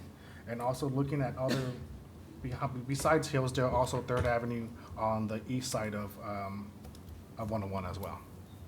Because we do have small commercial shopping center here off of Third and. Is that Norfolk? Yeah, Norfolk as well. Those would be my two areas to concentrate on. Mm-hmm. Okay, any other GPS thoughts on either Third Avenue and or Hillsdale? You want to talk about Hillsdale for a second? You want to do other low-hanging fruit first? I think Hillsdale's is something to examine. I think it's tough. Uh-huh. Because I don't think there's as much opportunity as there is just traffic problems Right. that we'd love to alleviate, but. Until you get down to Saratoga, from there over to Norfolk. Yeah, that's Yeah. a different story. Agreed. Actually, to the Foster City border. Yeah. I mean, the two other low-hanging fruit here are Hayward Park and Hillsdale, so it's just a matter of how big we want the circle. That's how I look at it. Well, I looked at all the 8 different maps that the different tables came up during the various studies. And when I looked at Hayward Park, I saw basically the certain area that's actually already kind of shown on the land use map, which is directly adjacent to the station and coming up South Boulevard. And, well, where the Safeway is, all the way down like, I think it's 16th Avenue. 15th or 16th, down to the tracks, over to 19th, basically. That one square, all this area over here is, I mean, on the other side, where Station Park Green, the passage is proposed, the Heinz property is already built. That area is pretty well done up.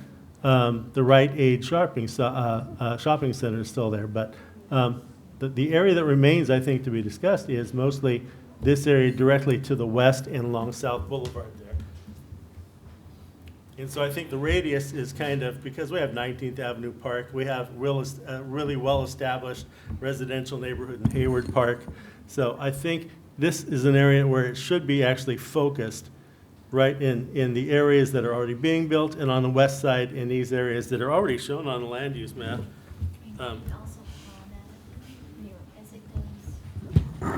Already medium density. And then are you thinking Palm Avenue as it goes under the freeway? Yeah, south of 92.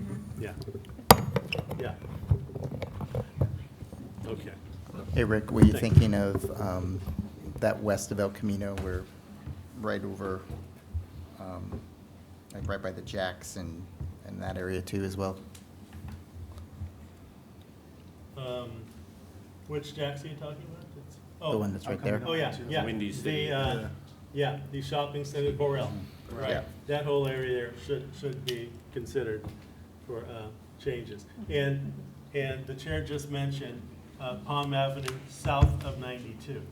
So we're from 92 south along Palm Avenue right here. This whole area, I think. There's a bunch of auto mechanics there. and- Yeah, right. that runs right into 25th. Right in which- 25th. Yeah. Storage. Yeah, so that's like the north side of 25th Avenue, and we already Yeah. discussed everything south of 25th. So just to very lightly kind of sketch it out, I'm hearing Yeah. this area Do you want to stay? here, Yeah. all the way right. over to here, encompassing the Burrell Shopping Center. Okay, here's South Boulevard. So this Mhm. area, right, actually, it's kind of this area right here. Mm-hmm. Yeah, here. Yeah. Come up here and then go down here. And then on down. Right. This area is all residential. There is some weird auto body shop stuff back here, but it's really kind of isolated. From here, basically, 20th Avenue all the way down to 25th Avenue. Right. Yeah. Along both sides of Palm. Yes. Along Palm. Oh, really? Yeah. This one. Yeah, that's Palm. And over here. The Borel Shopping Center there. Right, okay. So here's the Burrell Shopping Center. Yeah, And then this area up here, right. and here along Palm, on both sides down to 25th. Right.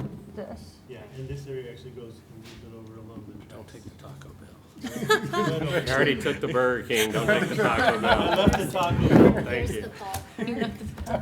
Yeah, the My daughter will kill me if we do that. And then on the other side There- of the ballpark, There's that little auto Trenta- body area there. Trenta It's Park a is very there. small, yeah. Gymnastics Storage training. facility. Yeah. Down here. If you're gonna get Yeah. much of Okay, keep that all right. park. Great. Does that sound like what you were thinking, Eric? Okay. Okay, and I think the thought is that on the other side of the Hayward Park Station, those areas are, they've been designated for transit-oriented development. There are projects in process right now. Yeah.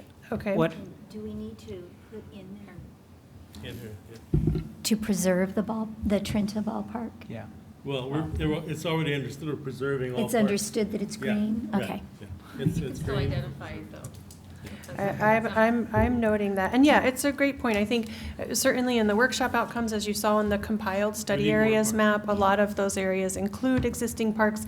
It was not my impression from any of the discussions at the community workshop that folks including that in a study area meant pave it over, just No. that that's part of the existing fabric and it should In fact, remain a in park fact, that's in the part of But I the- did read part a of the draw to suggestion. redevelop is that if you're near a park, that Right. preserved park But I makes did read- residential make more sense. Right, but I did read one public comment that said that we should look to add more park in new developments, which we've already been doing at Station Park Green and Bay Meadows. And so any other, and I think even the passage proposes to add new park space in there that's open to the public.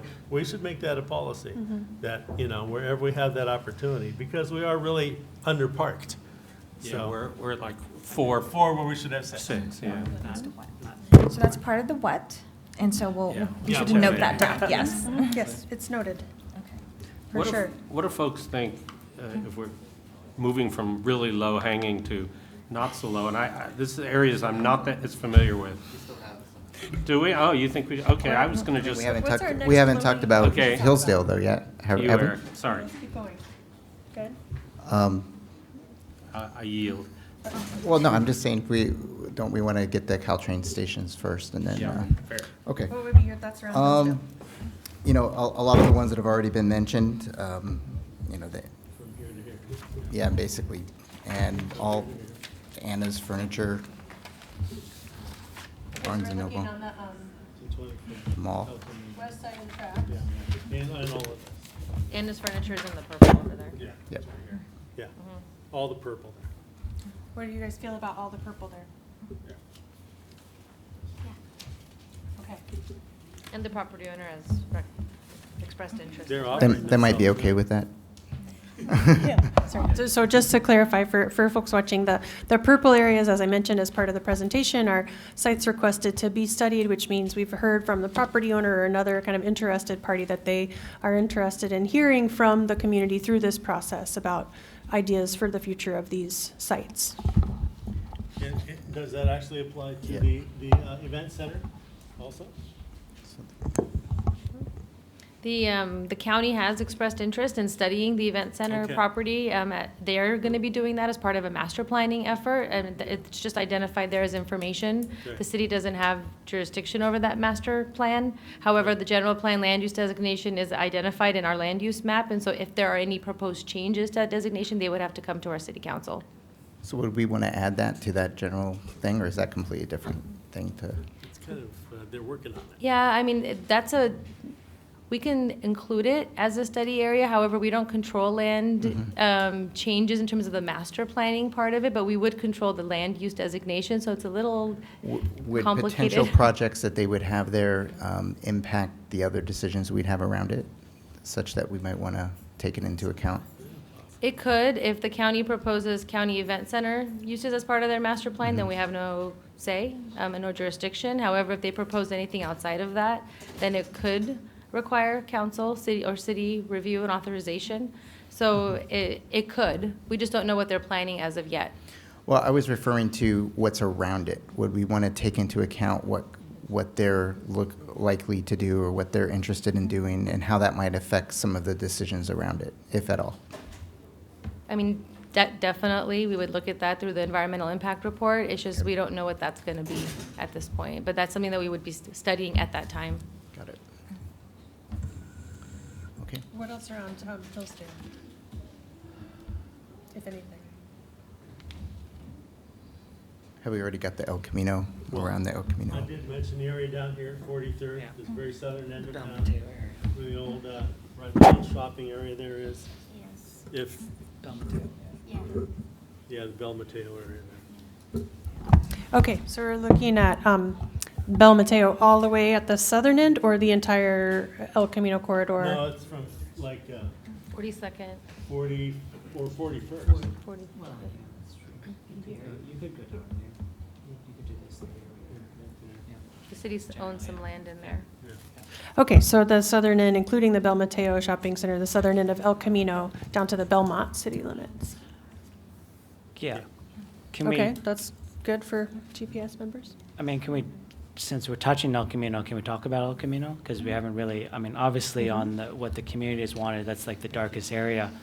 I mean, we focused on sort of around the train stations itself, but, you know, I kind of believe that, you know, doing the development around the train stations definitely helps, you know, affordable housing and everything, housing around the train station helps. But, you know, if we want to help, and I guess maybe that helps like regionally, but like San Mateo itself, I'd really sort of like to focus on El Camino. We have essentially 3 study areas in the city of San Mateo along El Camino that have been done over the years. We have obviously the downtown plan, we have the Hillsdale station area plan, and then we have this old El Camino plan that sort of stops, I think it's like 9th to Beauvais or so, that was done like in the 80s or 90s. But when you really think about it, I actually would rather have like one nice cohesive, you know, sort of along the Grand Boulevards idea, Right. one plan. And that would encompass the Bel Mateo area, the Hillsdale area, all the areas, what I used to call the commercial ghetto, which is along 92, south of 92 along El Camino. 25th down. Yeah, partly because our parking requirements restrict what can go there. And so that's why it's really run down, in my opinion, but it's because of our parking requirements. And then as we go farther up north, I mean, we catch the downtown. But, you know, my thought is that if we could really focus on El Camino itself as a whole, a corridor, then I think we can really do something. One of the issues was I was actually the planner for Penn Station here, which is an affordable housing project. And the issue is when we really talk about affordability, all the families and everyone who lived in the 68 units there, even though it was right next to the Hillsdale Caltrain station, those families weren't actually going to be taking Caltrain because of the affordability requirement. They were actually going to take Samtrans. And with Samtrans now moving to 12-minute headways instead of 15 or 20-minute headways, I think El Camino is really primed for additional improvement and growth. So to me, you know, I know, Joanne, you had said, you know, it's probably better if you had, you know, 2 or 3 areas along, or study areas along El Camino. I personally would rather just see the entire El Camino as a focus, because that's where I think as a corridor wide. North to south, the whole way. The whole thing. I mean, really, when you think about it, obviously there's going to be different sections that are going to be context sensitive in terms of like when you get farther up north of downtown, you start falling into the sort of the Burlingame model of the eucalyptus trees and everything else, and you've got different contexts because it's, you know, 4 lanes here. You get some 4 or 5 lanes here, and then when you get farther south, you get these huge, you know, 6 lanes, you know, lots of space. Existing multifamily and business Yes. uses all along there. Yes. So. And then there are also large lots, and you also throw in the All-Sam area and everything else. 2 or maybe 3 stories. Yeah, there's lots of room for growth there, and so honestly, when I look at this and when I was thinking about this, preparing for the meeting, you know, I mean, El Camino itself is just, it's the corridor. I mean, and when you think about all the different what I call sort of spot zones in terms of the light industrials and where people are looking out at Bridgepoint or maybe farther out on, you know, east and west, farther away from El Camino, you know, you start looking at where the investment is and where we have historically put our, you know, infrastructure investment, and a lot of that is along El Camino and the Caltrain lines. So that's just my 2 cents, and so. That's my low-hanging fruit, honestly. Yeah, I concur with a twist. I think we should look at the whole corridor, because I think to do it piecemeal even if some of those pieces are attached to a train station, if you will, to do it piecemeal, Right. we'll have a bad result.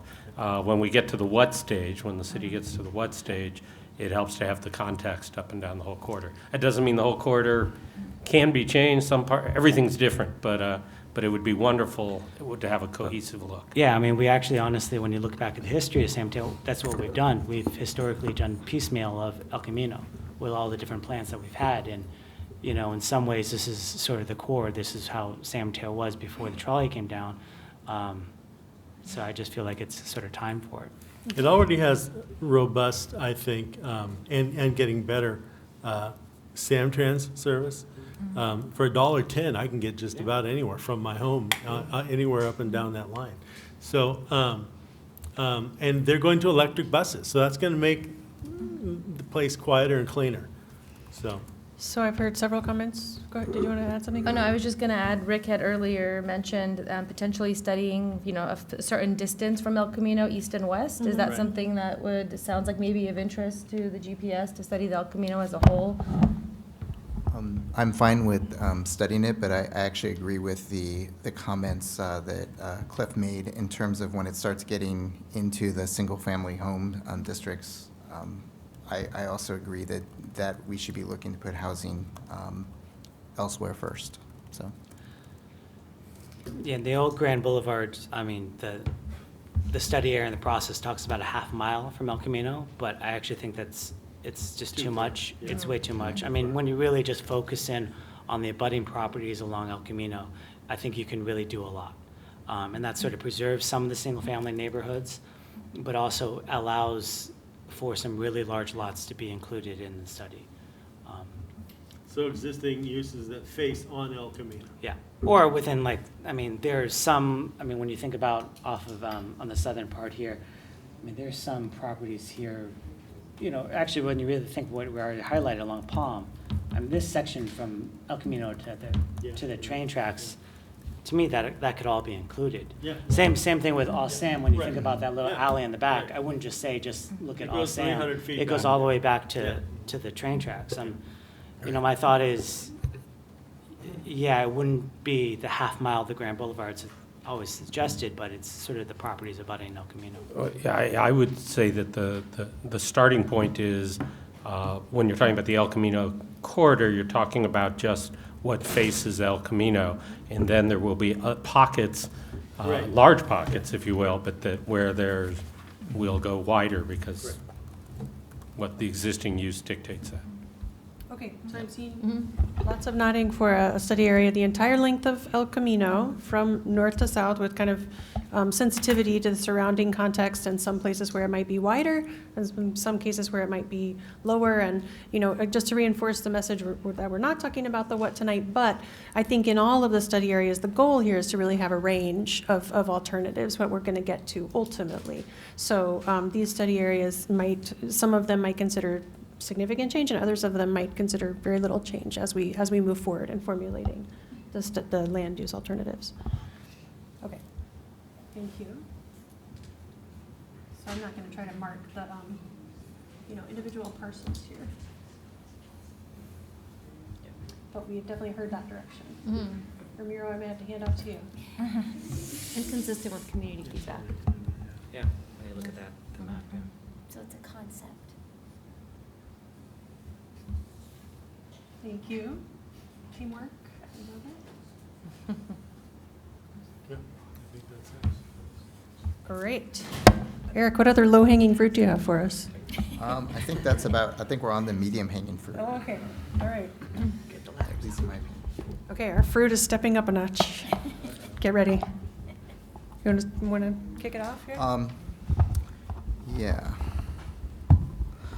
I think if I'm going up a level, I would take it to the Bridgepoint area and talk about that. Okay.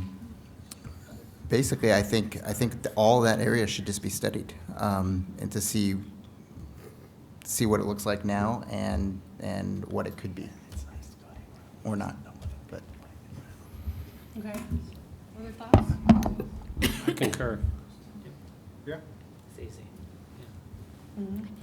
Yeah, that was definitely an area that got it, one of the Could you darker shades of restate that, purple. please? Bridgepoint.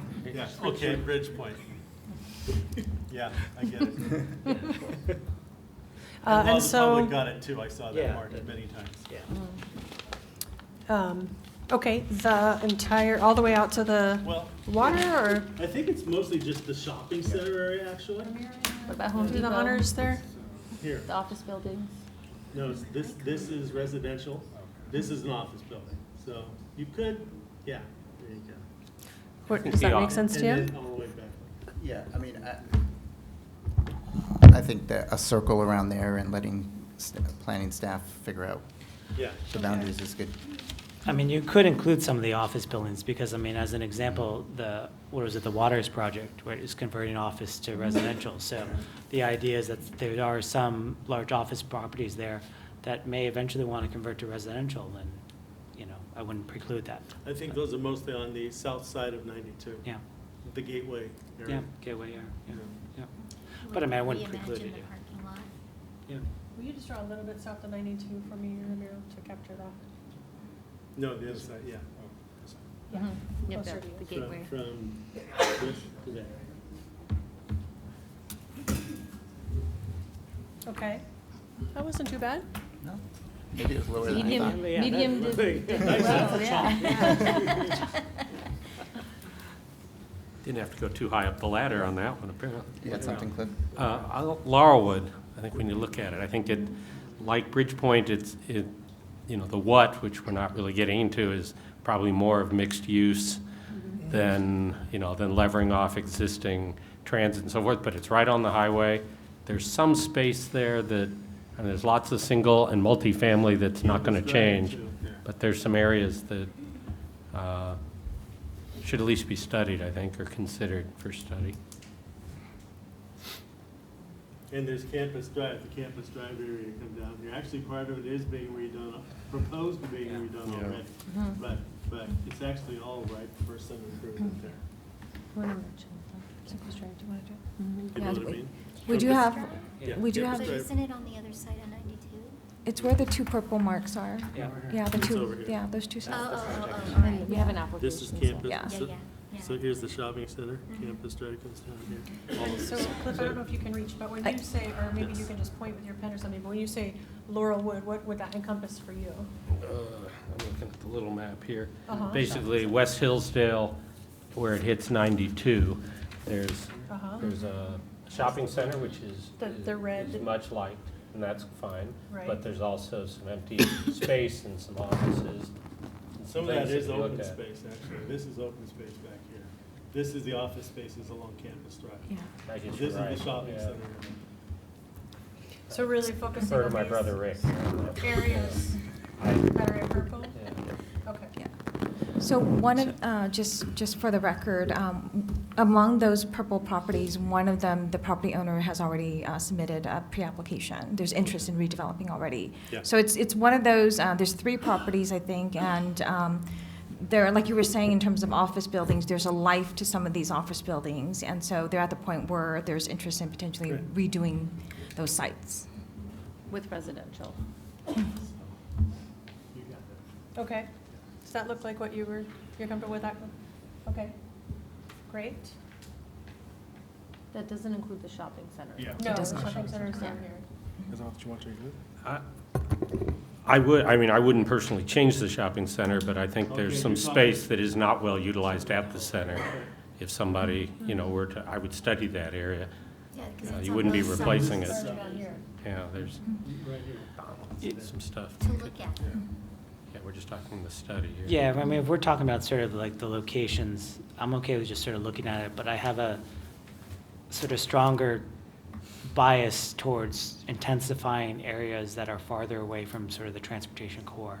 Because as soon as you start developing farther and farther and higher intensities, either up the hill where, you know, there are no real other transportation options except for the commuter shuttles or some, Which are free. which, well, developer paid for sometimes, but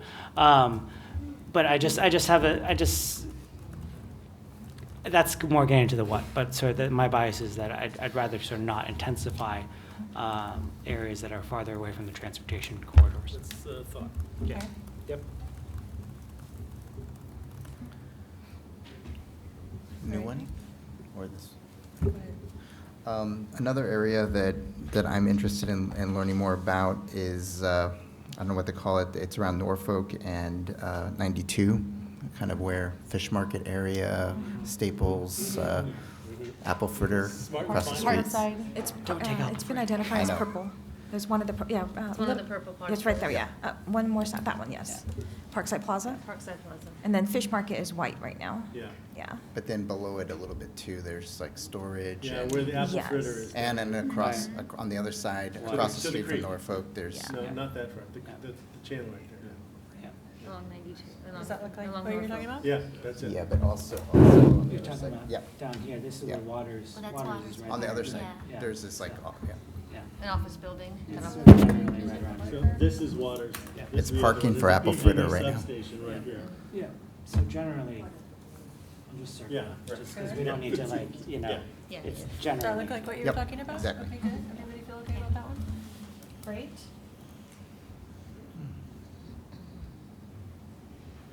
The only problem with that area is it does suffer a little bit from what Ken is saying. I'm a little more open than maybe Ken is to areas that are not right up against density and the transit corridors. I mean, in the rest of the world, we'd say that's right on a transit corridor. It's 92, but we all know it 92 is gridlocked 90% of the time in either direction, depending on time of day. But a mixed use, something there where people then don't have to drive as much could make perfect sense. But we would take that into account as. Totally. studying it. But that's also while we're improving shuttle service and pedestrian and biking corridors and lots of other alternative ways to get around, so. Agreed.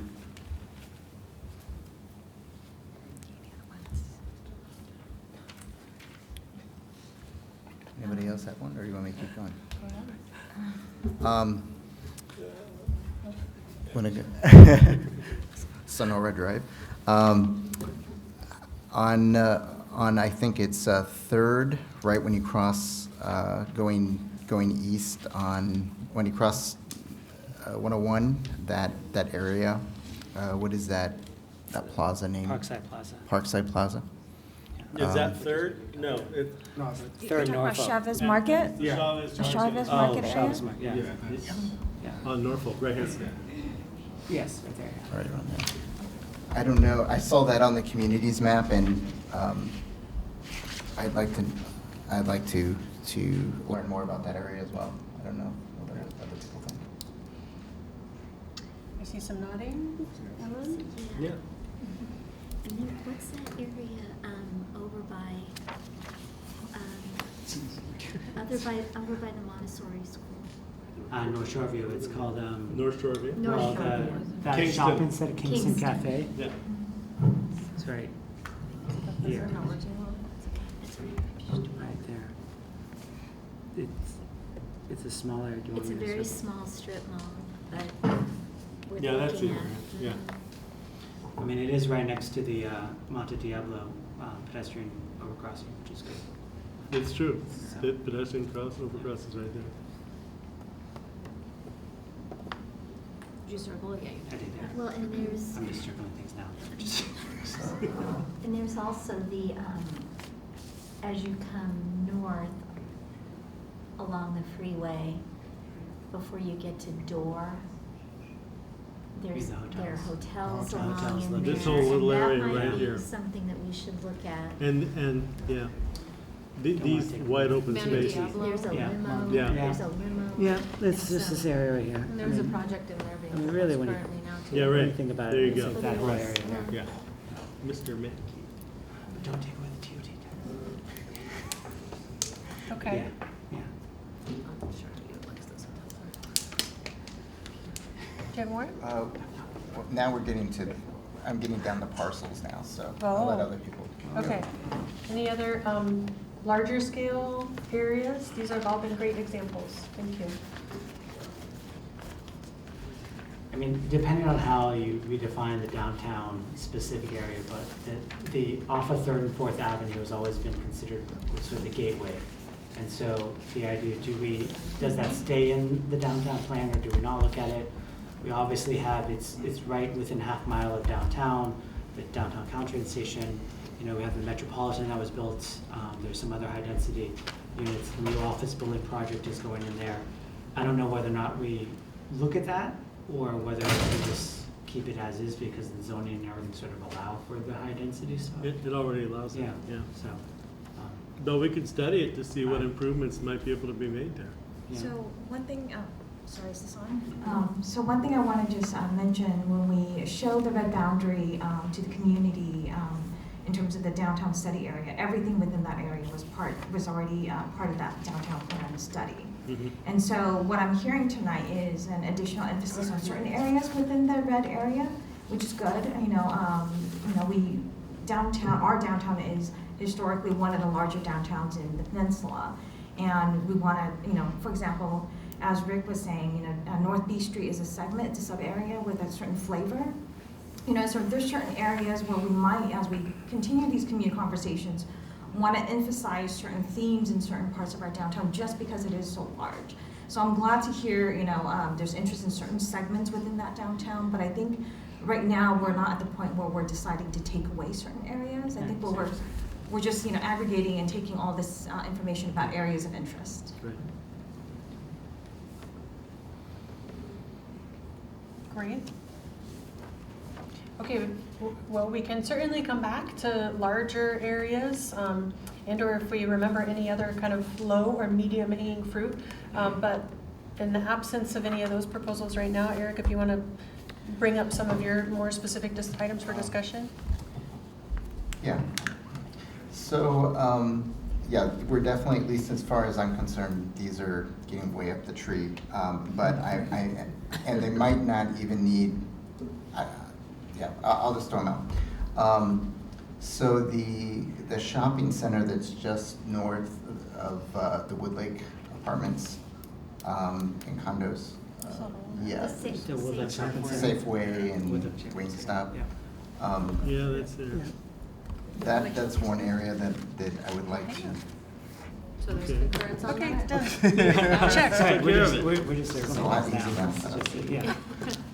Wait, as the father of a student at San Mateo High, I have to object. That area, It's that's where those there. kids go. That's where those kids go.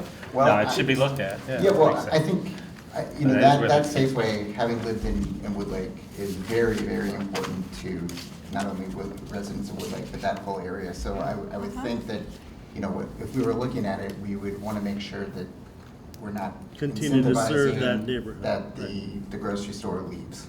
But it's, right now, it's a big parking lot and a gas station, so. Well, how about if we even expand that down Peninsula? Yeah. Yeah. I mean, right now, it's, it's restaurants Woodlake. and gas stations. Now, I'm coming west Yeah. on Oh, west the towards, south the side, tracks. the San Toward the Mateo tracks. side. Yeah, but west towards the tracks, Yes, in and, terms of a study There is a area. lot of old rundown Yeah. stuff along there that could be improved, yeah. Yeah. Coming right along here. Easy access to the highway. I mean, Actually, all the way up to San Mateo Drive. So you actually even include these large lots here off of, see what you did. All the way up to This- San Mateo Drive. Is Amphitheater Circle, you had mentioned that earlier, right? Well, Amphlid is, I have mixed feelings about that, so I don't know if I really want to circle that. The commercial. Yeah, the light industrial right along the freeway, I sort of, in some ways, So that's one where maybe we want to preserve. we're talking about at least maybe out of the parcels along the peninsula? And then the question is these kind of larger parcels here, is that right? Off of Woodlake, what's that called, Woodside. Is it would say, yeah. Yeah. Those are large lots. What is it? Yeah. Parking? Yeah, well, these are It's not actually restaurants. multifamily Yeah, that's right. uses in there. Yeah. And there's a couple of commercial uses in there. Warehouses. Yeah, warehouses and other stuff. And one thing that's important to note about that area is that that's walkable to Burlingame Culture. Oh, yeah. Yeah, So- right. Right, this is the half mile radius around the Burlingame Caltrain station. Thanks for Mhm. bringing that up. Good point. Right. So all the way along. Okay, I'm gonna add these and the Yeah, larger. yeah, about there. Is there concurrence? Yeah. Okay. Great. I think you can Anybody else have any of I just had one other one that might get hisses from the crowd, but on El Camino, on Alameda, just south of 92, next to the Bethel Temple, that big building. I think that could be relooked at too. The office building there. Between Alameda and the golf course, just south of 92. The one that all the schools rely on parking for, but that would have to be. That's where the parking for school is. Well, we'd have to take that into account. But that might open up a huge bag of worms, but a can of worms, but. Well, that's a what? It just I mean, seems that's like a how, not a where. Yeah. I want to understand the where, though. I'm not sure. That big office building. Just that office complex. Yeah. There's actually two office buildings. Right. Should they There's two stay side as by side. office buildings Here and would be here. the question These two. people would look at if that's a where. Yeah. That's why we gotta look at it. Yeah. So both sides? Both sides? Those buildings are old, both getting older. A lot of parking. Are they full? No. No. Oh, they're not? One of them is 90% empty. Yeah. Really? Interesting, okay. So, I just want to remind the group, in terms of time, and just, an eye on the clock. That's all. Okay, so is it both sides? I think that's what I'm hearing. I'm Sure. seeing Yeah, I nodding. feel like we should look at both sides, yeah. Okay. Okay, and you're right on both sides here, along Alameda. Is that it? Yeah. Okay, other ideas? Should we look at the 25th Avenue West? That little, the whole street? 25th Avenue, the shopping. Appreciate it, thank you. 25th Avenue West of El Camino to Hacienda. I think it needs at least facade improvements. Well, I mean, it's part of the 25th Avenue, the little commercial strip is part of the Hillsdale Station area plan. But We did underground the electrical. Yeah. We have a streetscaping project there, which isn't finished. And. Would it make sense for there to be any residential, whether it's above the existing units or, there isn't much room behind. You get to single family real quick. No. So, I mean, I agree, you could use a facelift, but I'm just trying to see, is it an Right. area we're studying with our goal of housing? The neighborhood's pretty attached to that shopping area. Yeah. Speaking of 25th, I think it came out at previous workshops, committee members mentioned, with the great separation of 25th, there were some questions about that El Camino and 25th, that intersection, so both east and west, looking at that, as a, not just one side of El Camino, but looking at all of that, including that interchange. So it could be expanded if you guys are looking at making that east-west connection. You could take where we marked Palm down to 25th and just include 25th, both east of El Camino running up to, over to the train track and the expo center, and then I guess west can be looked at as part of that, though I'm guessing there won't be much that anybody will do with the west part of 25th other than spruce it. I mean, when you look at We it, should I would- study it, okay, there's Yeah. possibilities there. Yeah, I would, Okay. but I wouldn't go all the way to Hacienda. I mean, I would go to Flores, because I mean, those are the large lots which really basically front El Camino. I mean, if you go all the way to Hacienda, I mean, those are, I mean, we can study it too. It's not, I mean, look at it right here. If you go all the way to Hacienda, it's basically single family. But So that's actually kind of containing what we Yeah. talked about for along El Camino. Yeah. Yeah. Okay, so I'm hearing that we're gonna add the intersection of 25th essentially to Flores in the west and Yeah, across there. to the, all the way to the down expo there. center. Yeah, well, this is all already. Yeah. It's in that chunk. Yeah. It's gonna be all And that kind of purple overlaps or with pink. what we've already done. Yeah. Okay, great, yeah, and 25th was definitely a topic of conversation at the workshop, so that makes sense.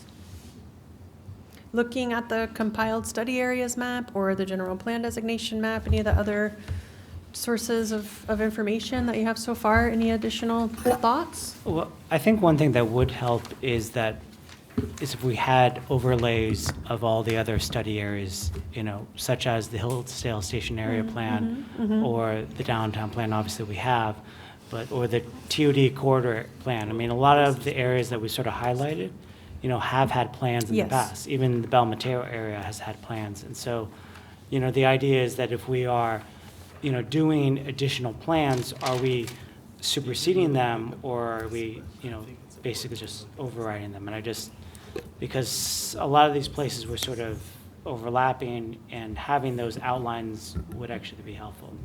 So one thing that's actually been challenging for both staff and property owners who own properties, we have maybe too many plans. For a city this size, I think we've gotten to a point where we've layered on. I mean, just for example, in the rail corridor area, we have the rail corridor plan. And then we have the El Camino master plan that runs from 92 south to Belmont. And then we also have the Hillsdale Station area plan. And so if you happen to be a property that's basically in all three areas, you've got three documents to look at. And it's really complex for staff to actually have to go through all of that. But it's also very challenging for a property owner trying to figure out what he cannot do with those properties. So one of the opportunities of having this general plan process is potentially looking at consolidating all of those policies with the new vision that we're hearing from the community. And that'll help, the city focus on what we want to do in the future, but also provide clear direction for the community, the city staff, and the property owners who are looking at options. I would also advocate not only the study areas, but when you think about the land use designations that we have here, do you really need all of these land use designations, or even the zoning code designations either? So, this might be a time where you sort of add one but take away two. Yeah, and that is part of the what. So the conversations we're going to have with the community during the what stage is going to be many, and it's going to be complex. So I'm looking forward to it. If we don't look at all of the land use designations and zoning designations, this will not be a successful process. So that is part of the plan. How long are we doing this for? Kids are going to be in high school, college? Not college, maybe high school. Maybe college. Orthodontia will be done. Okay. I think we've done a great job here of identifying some areas that are both large enough to be meaningful opportunities for exploration, and also focused enough to not kind of encompass the entire city. So this gives us a great piece of input to carry forward and to look at in combination with all the other input that we've gotten from the community. In addition to the study areas that we've drawn on the map here, I just want to confirm that I think we've talked about through this process that you guys are comfortable with staff and the consultant team kind of refining these boundaries. Some of them are just circles right now, so we're going to work to make sure that those make sense, but that are still, accurate and faithful to the direction that you've provided. And then just generally, some of the principles that I heard are that I think most GPS members felt comfortable with the idea of focusing development near existing transit services, especially high-quality transit services, more frequent transit service like Caltrain and the services along El Camino, and also in proximity to shopping, retail, jobs, schools, parks, et cetera, in terms of services. Definitely want to make sure that in that valuation going forward, when we look at areas with historic resources, that's part of what we're considering as we look at the land use alternatives, as well as considering zoning for and encouraging a sensitive transition to surrounding uses, especially some single-family uses. And then we want to make sure that we're not only preserving existing parks and open space, but also encouraging future parks and open space as part of future development. Any other major points that you want to make sure we captured? Okay. So I want to say one thing. Since it was mentioned several times by the public, and I know we have focused on things fronting El Camino, the public did mention several times the ability to build duplex, triplex, fourplex in some residentially zoned areas. I think the places where those would make the most sense would be the next layer in from El Camino. And so I wonder if we could have a little discussion about that. So you're saying upzoning single-family residents to multi? Well, in many cases, there are already apartment buildings there, duplexes, whatever, some. But in other cases, there aren't. And yeah, there may be some existing single-family in some area, but that doesn't mean anybody's gonna sell those properties for that use. It just means we could look at it and at least study and think about it. There may be some areas where it makes sense. I'm personally not in favor of that, but go ahead. And that kind of worries me as we go forward. I don't know how else to put it. I don't want it to create a choppy neighborhood where everything is different sizes and different uses. I get what you say where it makes sense. Right. And I can see where it would make sense, maybe on a block or maybe in a certain area, but I think we have to be careful. The information I got from reading through what the public was talking about was that they wanted the neighborhoods preserved. So where it makes sense on an individual basis, I could see that, but not into a neighborhood. I agree with Ellen. I think we'll get there by anybody doing a comprehensive study on El Camino, because there'll be, when they look in context, there'll be some pieces of El Camino where it makes sense to go a block or two east or west because of what's already there and how it's grown and developed. I do think this is less for us as the GPS and more when it gets up to council, but my sense is there's a balancing act that we need to do between the great need for housing and the advocates for, and I think providing appropriate comfort to much of our residents, that we're not gonna, not we, but that the city's character as a suburb and with a lot of single-family housing is not gonna change. So that's, I'd be a little concerned personally. I'd be more with Eric before we start looking into the neighborhoods. Well, I just want to beyond add that, ADUs. yeah, That's a I just different want to add that today I heard some talk about trends in home ownership, which is declining, and renters are increasing in numbers, changing uses. Okay, so that's all I'm just saying that that we may end up with more people who can't afford homes. And so I think we should at least have a plan for that. Better to plan than not. Good.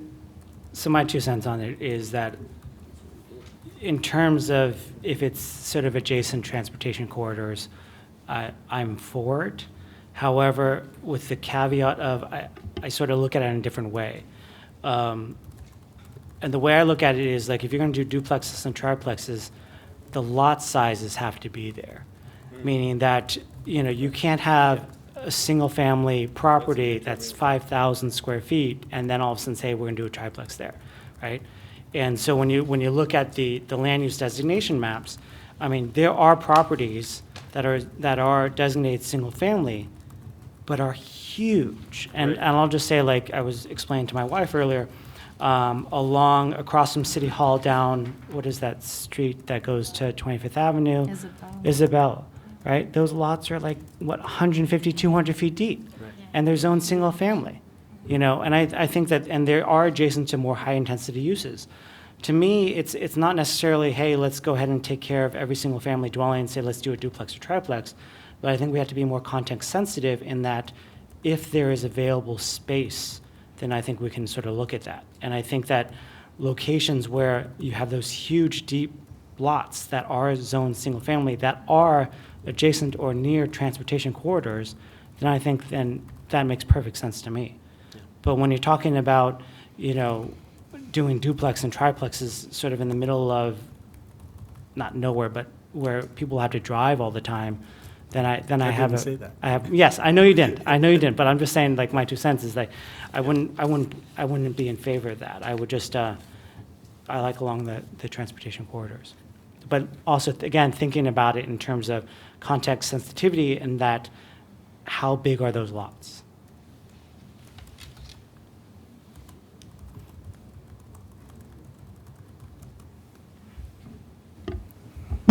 Okay, so right now it sounds like there's kind of a variety of perspectives on the idea of adding things like allowable duplexes and triplexes in existing single-family neighborhoods from the GPS. So that's also input that we can take forward to the Planning Commission and City Council.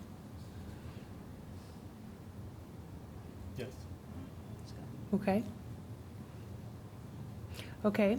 Well, I think you guys have done a fantastic job of providing us with this input, and I really appreciate it. Thank you so much for what I know is a lot of material to digest before the meeting and coming prepared to have a really productive discussion. This was great. It was. Anything else? Nothing else. Next steps. Yeah. Oh, there's like. But I can tell you where it is. It's on the PowerPoint. I don't know where that is. Is that there?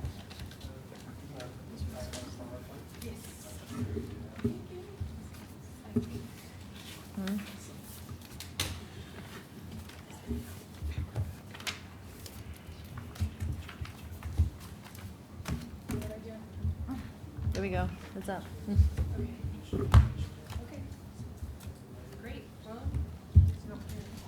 Okay, thank you, those of you who have stuck with us. And thank you again to our dedicated and hardworking GPS members. I really appreciate it. This input, along with all of the other input that we received, is going to be taken next to the Planning Commission on July 23rd, and then to the City Council on August 19th. And after that, again, we're going to be relaunching another set of workshops and GPS meetings, Planning Commission and City Council meetings, to start drilling down into the what and start formulating land use alternatives for what end up being the final areas of study. So thank you all again.